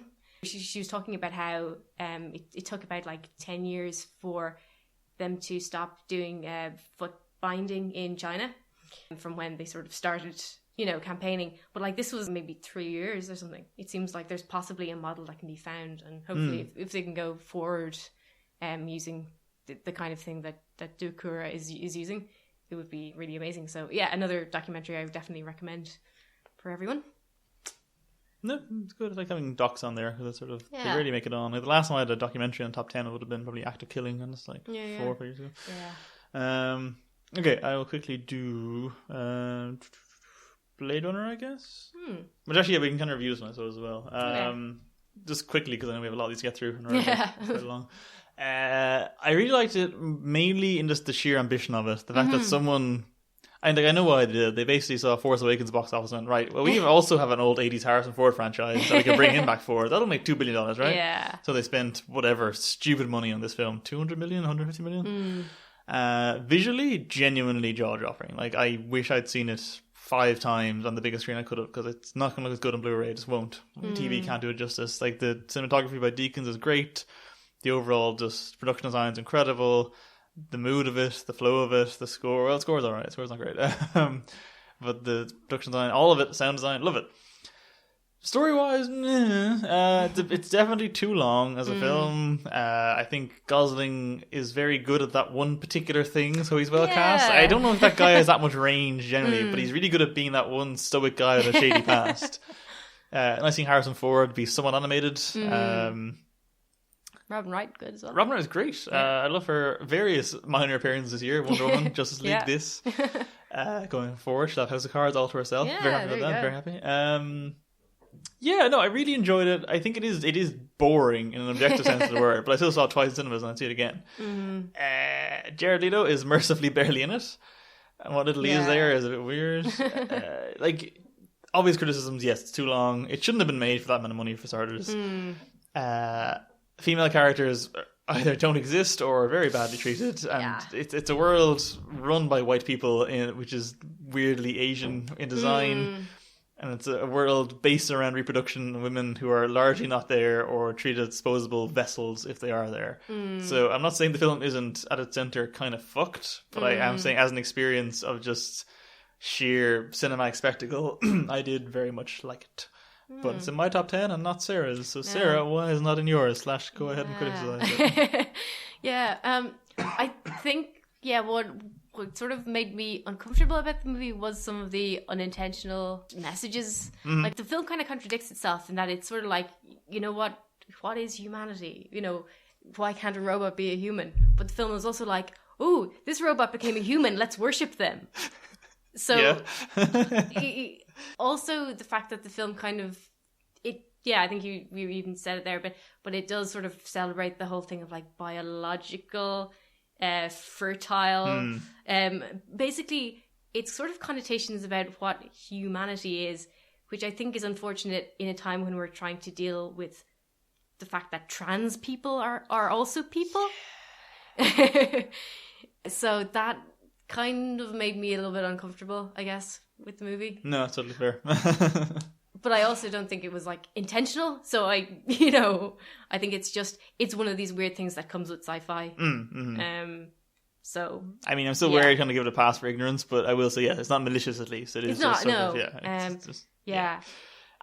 fair. Yeah, no, I'm fully admitting I'm putting it in there just for the sheer ostentatiousness of making it in the first place. Like that's mainly what I think is just incredible about. Like, I'm not going to defend it on its politics, whatever they are. What did you think though? I kind of felt like it was very similar to what's Villeneuve's last film? Arrival. Yeah. Did you think like structurally, like it has the same thing of you think it's going one way? No, you're That's wrong. very true, actually. Yeah, no, you're right. I guess so. Arrival in my head just feels breezier as a film, so I can't really reconcile the structures. But twist-wise, that's a fairly accurate observation, I'd say. It does pull the same kind of trick, which is the same trick Star Wars pulled, actually. Where it's like, no, you're not important. You're also not Han Solo's son.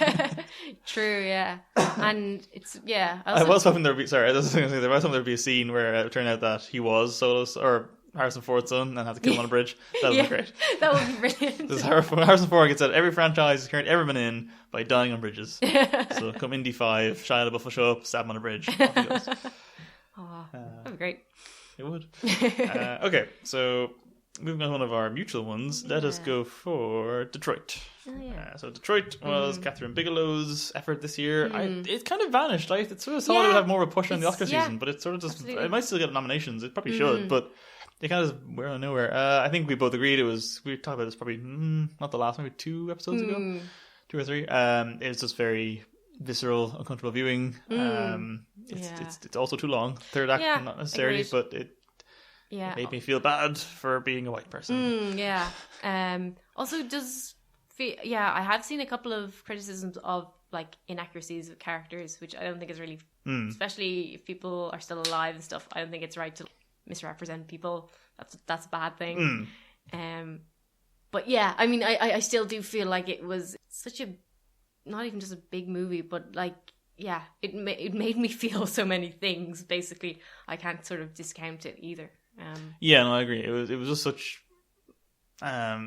like in your face filmmaking, and I kind of hate that it was a white woman making it. Yeah, and I think we talked about this the last time. There were just little sequences that really bugged me, like when the guy escapes the hotel and he finds the white cop, and the white cop's like, "Oh, guy, what's wrong with you? Let's get you to hospital." It's like, no, don't try and don't do the not all white people thing in the middle of this very important message about racism. Actually, I mean, why wasn't that a person of color? That could have easily been. Yeah, that even could have been fine. I still feel like that would have also been problematic because it was a black cop. So like, don't not all cops this. Like, just let some racism happen and try not to be like, but not all of us are bad, you guys. Yeah, agreed. So aside from those minor quibbles, it was very good. Even Jack Reynor wasn't terrible in it. No, I'm still not unconvinced that that wasn't just like the darkest moment of humor that's ever happened. Which was his name? Like him killing the. Really? Yeah. Oh, like I mean, I'm not saying you should. Is this part of your whole Dougal thing again, where you think he's just playing Dougal? Sort of, yes. but no, I like genuinely feel like it was inevitable that someone was going to be killed, and that. The way it was set up, there was like, racist cops being incredibly violent. It was never not going to happen, but like. The way it happened, it was just like, oh, was I not supposed to kill them? It was, I don't know. I just genuinely feel like it was a sickening moment of like just macabre humor. Okay, all right. I hadn't really thought about it that way, but okay, I'll give it to you. Okay, all right. I guess I'll go next. Something we actually talked about. I'm going to throw in Death of Stalin as a top 10, just because I like a comedy that. It's a bit sort of, I don't know, try to say it has a message. Like, I suppose it kind of does, but it is a nice exploration of, given the current political era, there's going to be a lot of prefaces for this, given the current political climate, it does feel apt to make it now. I think what it's saying about sort of unchecked power of leaders is interesting, the power vacuums that follow them, and it is very funny, and it's also based on history, and it's also allegedly a graphic novel. It's what it's actually really based on. So that could count as the best comic book film of the year. But yes, no, performances are all great. I think, it's mainly just, it was probably the best comedy of the year, and also the fact that the comedy was rooted in historical semi-fact just elevates it for me. So, I'm putting that out there as top 10. Sarah, give us one. I think, I'll get one that we've already said out of the way too, because, The Last Jedi into my top 10. For the best sex scene of the year. That's it. And also the best milking scene of the year. Oh, yeah. Just all the body fluids. Just all over the place. But not in the peach. No. You didn't put them in the peach. Ever. Right, I'll quickly just say, in that case, Dunkirk is one of mine, which is surprising. We keep one-upping each other here. Are we? No, not it's at all. all. It's like tennis. Callback. Dunkirk. I went into this year dreading it before it even came out because I've gotten so sick of Nolan for the most part, and I don't like war movies to start with, and the trailers are boring and shit, and everyone's like, oh, Harry Styles, that's not pointing its favour, guys, like, don't tell me this. And then it came out, and it was, if not the best, one of the best horror films of the year. It was the best war film I've probably ever seen, which I know is sort of people, some are going scoffing, going, that's terrible, how can you say that? Because I don't like war films because they're always so glamorizing, or not glamorizing, but it's all like heroic bullshit of, oh, the old boys beating Jerry. I was like, fuck off. So this one was very much just, no, wars are fought by children, and it's horrible, and they all die terrible deaths. So as an anti-war film, it was pretty good. There was a little bit of a moment at the end where Kenneth Branagh has a single patriotic tear down his cheek as they successfully retreat like cowards. Sorry, ghosts of history. But by and large, I thought it was quite measured when it was doing that sort of stuff. The performances were all great. It was a nice lean, under 2 hours, and it was just... Again, this is a very trite phrase, but it was a nice return to pure cinema, if one might say that. So yes, Dunkirk was very, very good. Give me one more that we're not together on. Okay. Actually, I suppose I'll give a bit of a review of Better Watch Out. Yes. Which for the Christmas season, that's go for the spoilers if you want to, because I think you kind of have to. I'm dying to see it, but I don't really. I think if you need to talk about the spoilers, talk about spoilers. Okay. Oh, I feel bad because I feel like it's probably not going to get that wide an audience, and I kind of want people to... I think it's already gone, to be fair. Oh my god. Because I was looking for time, and it was already down to like 2 a day last week, so... Okay, fine. I'm talking about it then. Well, okay, if you can talk about it without spoilers, do. But if you can't, then don't. Okay, well, we'll see. Okay, so yeah, this is like kind of a riff on Home Alone. Yeah, it's about this 12-year-old boy who is... to be honest, actually, it's only in form. It's not very much in content. That it's a Home Alone kind of riff, I suppose. This little boy is being left in to be babysat by like an older girl who he is like ridiculously in love with. So this basically he believes this is his like ultimate chance to woo her. So it's kind of it starts off like a little bit embarrassing because he's reading like skin mags and basically like coming up with all these plans that he's gonna get them both drunk and Jesus, it's weird. Yeah, it's kind of weird.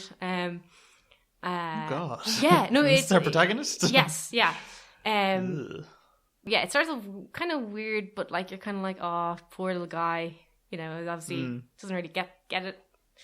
And don't defend him, Sarah. He's a bad person. Well, yeah. So I mean, I can keep going, or I can like leave it there. Well, I mean, can you give a review / explanation of why you like it so much without spoiling everything, or without spoiling it like super specifically? It starts off like just like typical, you know, like home invasion narrative, and it just keeps getting sicker and sicker. Like it just keeps getting more disturbing, more twisted. It went in directions I definitely did not expect it to. It says a lot about toxic masculinity. Cool. All right. Very much, you know, very current. It's all these days. Yeah. And it kind of does show you why Home Alone is very clever. Because it does use the same narrative techniques and the same things of, I guess, kind of Chekhov gun kind of things. It is really clever, I think. And I enjoyed it a lot. I'm really disappointed that it's not going to... Like, I don't think it's really going to catch on. Doesn't seem like it. It could be like a cult thing. You never know. Maybe, yeah. Happen. But yeah, no, it just like keeps spiraling out of control. And it's, just a very, very good movie.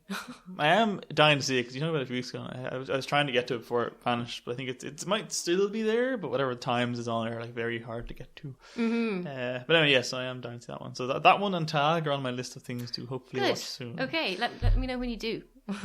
I'll bring the Tag first. The Tag kind of has me more intrigued. Right, quickly. Okay, this is a slight cheat entry. I'm going to say Gerald's Game, which is a Netflix original film.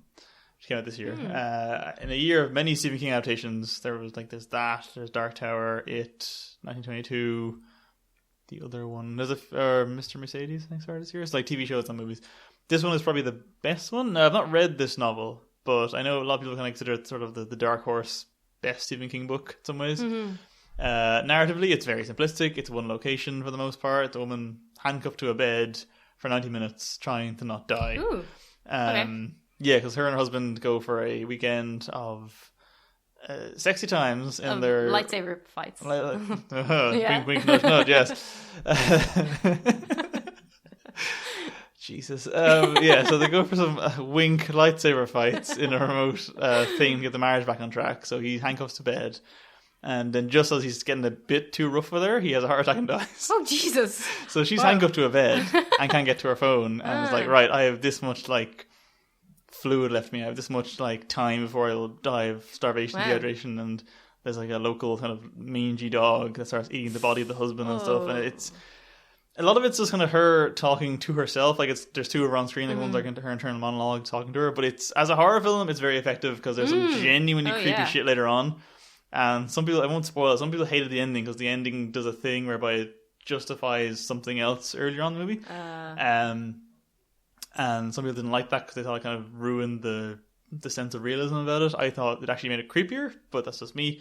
Because like at one point she starts seeing the dog, and she keeps saying dreams, but the dreams kind of end up being a version of what's actually happening. So it'll sort of shouldn't, also because she's running out of food and like, but she's already out of food, but she's running on fumes and becoming dehydrated and hungry and hallucinating. So at one point because it's kind of like the devil and angel on her shoulder. So whenever she sees herself, it's like the logical part of her brain talking to her.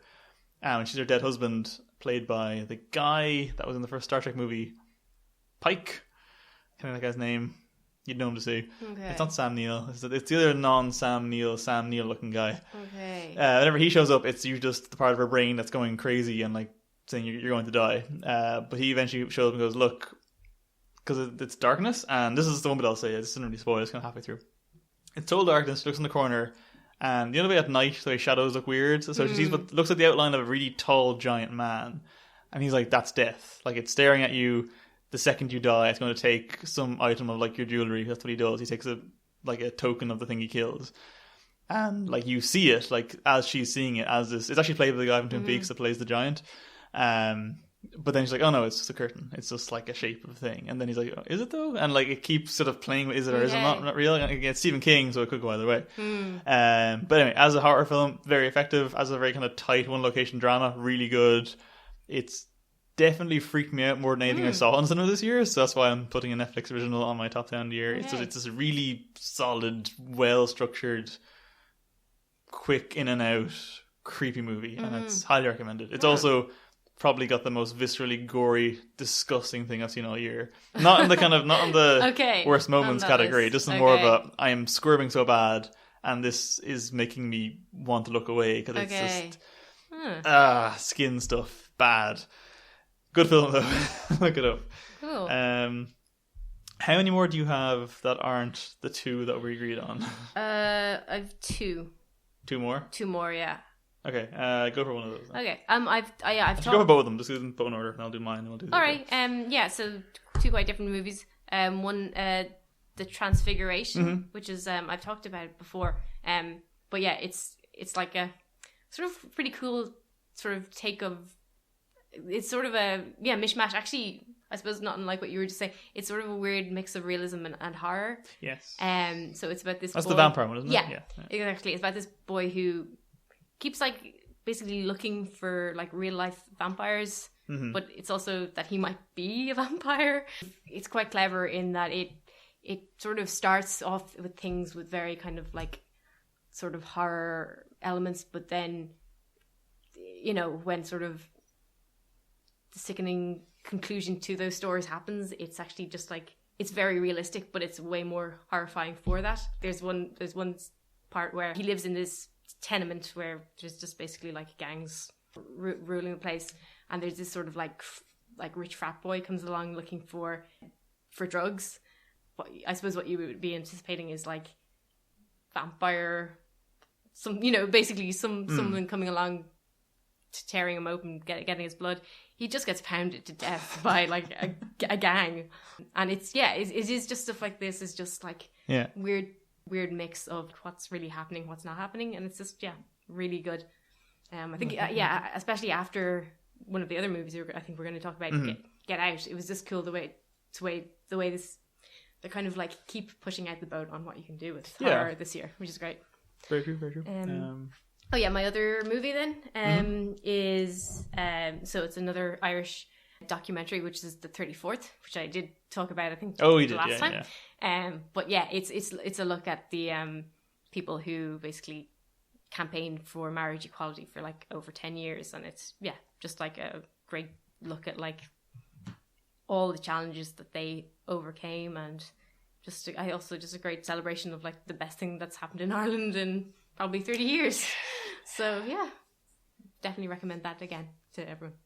Very good. Okay, so let's do Elle, I guess, quickly, which is another one of those ones where it kind of came out last year, but for us it's this year. Yeah. I only finally saw it like about a month ago when I showed up on Netflix because I missed it in cinemas. Well, obviously I like it as in my top 10, but it's a very conflicting watch. Paul Verhoeven is very much a provocateur, and it's... Speaking of films where it's bleak, like just the darkest comedy you can think of, there are so many scenes where I was stifling a laugh, knowing full well that the context was just so disturbing. It's nominally a rape revenge movie, but it's a black comedy rape revenge movie, sort of. Of course, Isabelle Huppert, did she win the Oscar last year? She must have. Oh no, because La La Land won, so it must have been. She was up there. She was nominated for sure. Yeah, she didn't win, I guess. Gives a pretty fearless performance as the victim, and then eventually kind of perpetrator or sort of willing victim. It's weird. Mess of conflicting things. And I know that when it came out first, a lot of people were like, "This isn't how a victim should act," which is a big problem with perceptions of victims. And I think, if nothing else, it certainly started that conversation, at least in some circles, about what victimhood, like what legitimate quote unquote victimhood looks like. I think the opening sequence is pretty incredible though, when she does get raped and then she just like goes about clean the house and doesn't tell anyone and just acts like nothing's wrong, and then eventually kind of just has to say it to someone, but it says it in a very casual way. It's like that feels very true to life. A lot more so than like a bigger dramatic crying filled one, which I'm not saying people don't cry when that kind of thing happens to them. It just I feel like the sort of compartmentalization of it, just the way she ignores it and hides it and buries it and that feels more authentic. Obviously the directions it goes are weird, and the subplots and the fact that she works like a video game company making these really rapey games is really odd, and it's such a strange film. But I'm glad I saw it, and I don't know if I actually would go as far as say I like it, but it's certainly an effective film, whatever the fuck it's trying to be. I actually kind of felt that the rape revenge plot actually nearly became one of the subplots. Yeah, no, it did. It totally did. I thought it was just... I thought it was really clever the way it was sort of like, look, she got raped. It was terrifying. That's kind of just part of life for like a lot of women. Yeah, absolutely. You know, I also really like the fact that, she's like being essentially harassed at work by some person is like sending around images of or putting her face on the body of like the video game character which is being raped. And it's obviously it's horrific, but I think the sort of clever part about that is it's actually a totally separate person. It's actually like she's just dealing with loads of shit. And there's no one overarching narrative really. And I did really like the fact that like the end of the movie is just her and her best friend, female best friend, just being like, let's just like, this is all just bullshit. Let's just go off and live together. And that's really nice actually. It was just a weird sweet ending of what came before. And I do like, again, because there's this perception of, I'm gonna get a bit nerd now, there's that like video games are this horrible thing that like corrupt people. But I like the fact that even though she just had this horrifying sexual assault encounter, she goes to work and is like in very clinical, bored terms, like, it's not rapey enough, like make it more aggressive. And I was like, Jesus, this is so weird and dark, and yet it does just feel like the way you would address these things in real life. Like you don't look at media the same way you'd look at an actual event, and you wouldn't associate the two necessarily. And, which feels very kind of anti-trigger warnings in some way, even though I very much agree with trigger warnings, but the message is so intentionally muddled. It's just so intentionally trying to goad you into a reaction that I kind of love it, but also hate it. I don't know. It's a hell of a film. That's all you're saying about it. I kind of feel like, well, to be fair, I mean, if it was getting Oscar nods, it's obviously did pretty well. But I kind of feel like if it had come out a little bit later this year, absolutely. Got a bigger reaction, which would be interesting as well. But anyway. I hadn't thought about that. Imagine it like post Me Too. That would have been incredible. Oh, it would be insane. God. All right. Well, instead we got Battle of the Sexes coming out at the wrong time. So there we go. Okay, so you're actually out of films bar the last one. Okay, I have one more quickly, which is Killing of a Sacred Deer. I think it's enough been said about this already. Quickly just to say, it is very good. Colin Farrell plays the same character he played in The Lobster, but even more doogly, which makes it kind of worse because he has to do some really horrible things in this one. I think that's where it works, in that the absurd black comedy element of it isn't so much in that it's a funny ha-ha movie. It's just more of a what is happening? Why are these people speaking like this? These aren't human beings. Everyone's this weird, stilted. Have you seen? You didn't see it, no? I've seen The Lobster. Oh, yeah. So okay. I do get the idea. Yes, similar idea, but The Lobster felt like it was in its own separate universe where it was. These are the rules. This one feels like it's set in the real world, but there's just one town somewhere in America where everyone talks like this, and it makes no sense. And they're all doctors, and they're just. Why is no one questioning why he talks so weirdly and says such weird things, and he has no internal life? He's just this this robot almost, this weird Irish robot who lives in America, is married to Nicole Kidman, and there's really uncomfortable stuff like they're going to have sex, and he says they're listing out what position they're going to do. I think she says anesthetic or something, and she just then lies back limp on the bed, and then he just approaches her and cuts to black. So I guess their whole sex is women have to be entirely immobile for him to enjoy it. Obviously the plot is that Barry Keoghan shows up and there's some revenge thing happening there. It's unclear. It's basically an actual curse. It's not given an explanation in the movie, so it is a kind of modern fairy tale, which is where the humor comes from, because the thing, he's basically told you have to kill one of your family members. They're all infected with the same thing. They're all going to die in a few days, but if you kill one of them, it'll stop. And he puts it off for the longest possible time, and then in the end opts to go for the choice. And I kind of don't want to spoil how he chooses, because it's so absurd. Okay. It's so ridiculous, and yet it's really funny because of it's so stupid what he's doing is really funny. But the fact that he's still going to kill someone of his family is really horrifying. So it's that Death of Stalin thing of it's so dark but so dumb that they come together to be really funny. Yet you feel bad for laughing at it. The whole film was just basically about impotency and just his lack of agent, not lack of agency, but his lack of willingness to be an agent in his own life, because he's just this really ineffectual male character, and it's good, it's interesting, it's well shot. It's not for everyone. I definitely kind of walk out so I can see it. It is very stilted. I think The Lobster was a more broad comedy, so it sort of got away with it a bit more. This one, it does feel like it's trying to be an actual drama, but it's so weird and impenetrable that it's off-putting, but worth a look. Odd. Okay, so last one, I guess, is probably a great surprise to anyone, which I guess we're by sheer default of how we ordered it, putting this film of the year, which is that's all right. Thank you, Sarah. Get Out, but also the film is Get Out. You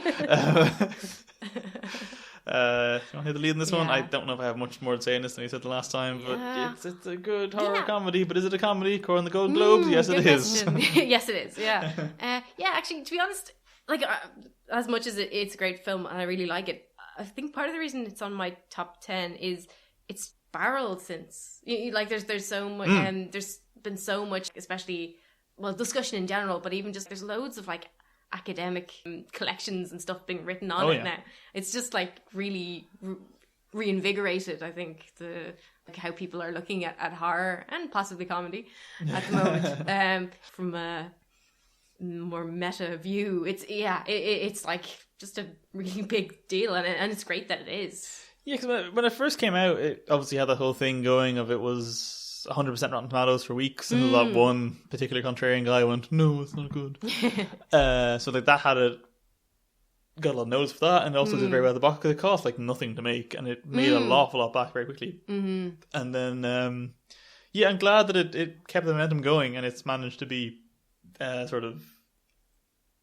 like you're saying, it's reinvigorating an interest academically in horror, which I feel never really goes away, because horror is always a good go-to genre, but it definitely has foregrounded a lot more in the last year than would have been previously. I think that's going to be a big thing next year, because I'm dying to see what films come out next year, because this year we're getting the residuals of the pre-Trump era, which to some extent is the stuff that thought he wouldn't win, like your Kingsman 2 or your Battle of the Sexes.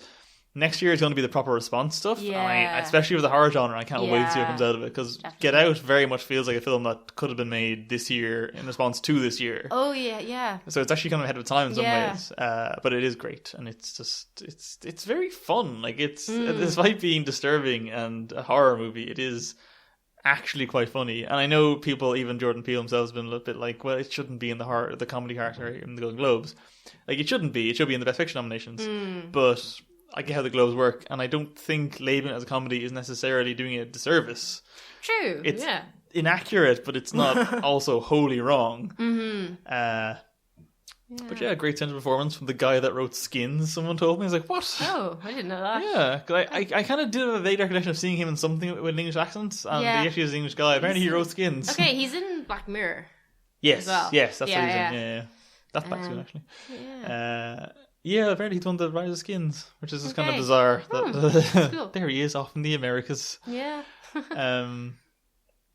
Yeah, I don't know. I've got not much else to say. It's good. It's very good. Yeah, that's it. If you haven't seen it, you should. Or unless you don't want to, in which case. Then yes, then you indeed can get out. For those keeping count, I feel we had a pretty good SJW list there of top 10. A lot of gender and race stuff, and we're awful cooks, the two of us. Not sure what that means, but I know it's a slur online. Yes. But I suppose with that, we will bid you adieu for the year. That's it. I'm not sure what the big things coming out soon are. Yeah, a lot of Marvel things. Black Panther. Black Panther's out soon. That's February. I'm sure there'll be something in the new year. They'll have to be. No, films will stop. They're done. Okay. This is the last year of films. They're finished now. Disney bought them all and locked them in the fridge. Okay. Well, in that case, it was a good last year. I think it was pretty alright. It wasn't bad. I don't know. Anyway, well, thank you for listening for the past year. Please continue to listen in the future. We like knowing that your ears are open to the things we say into them.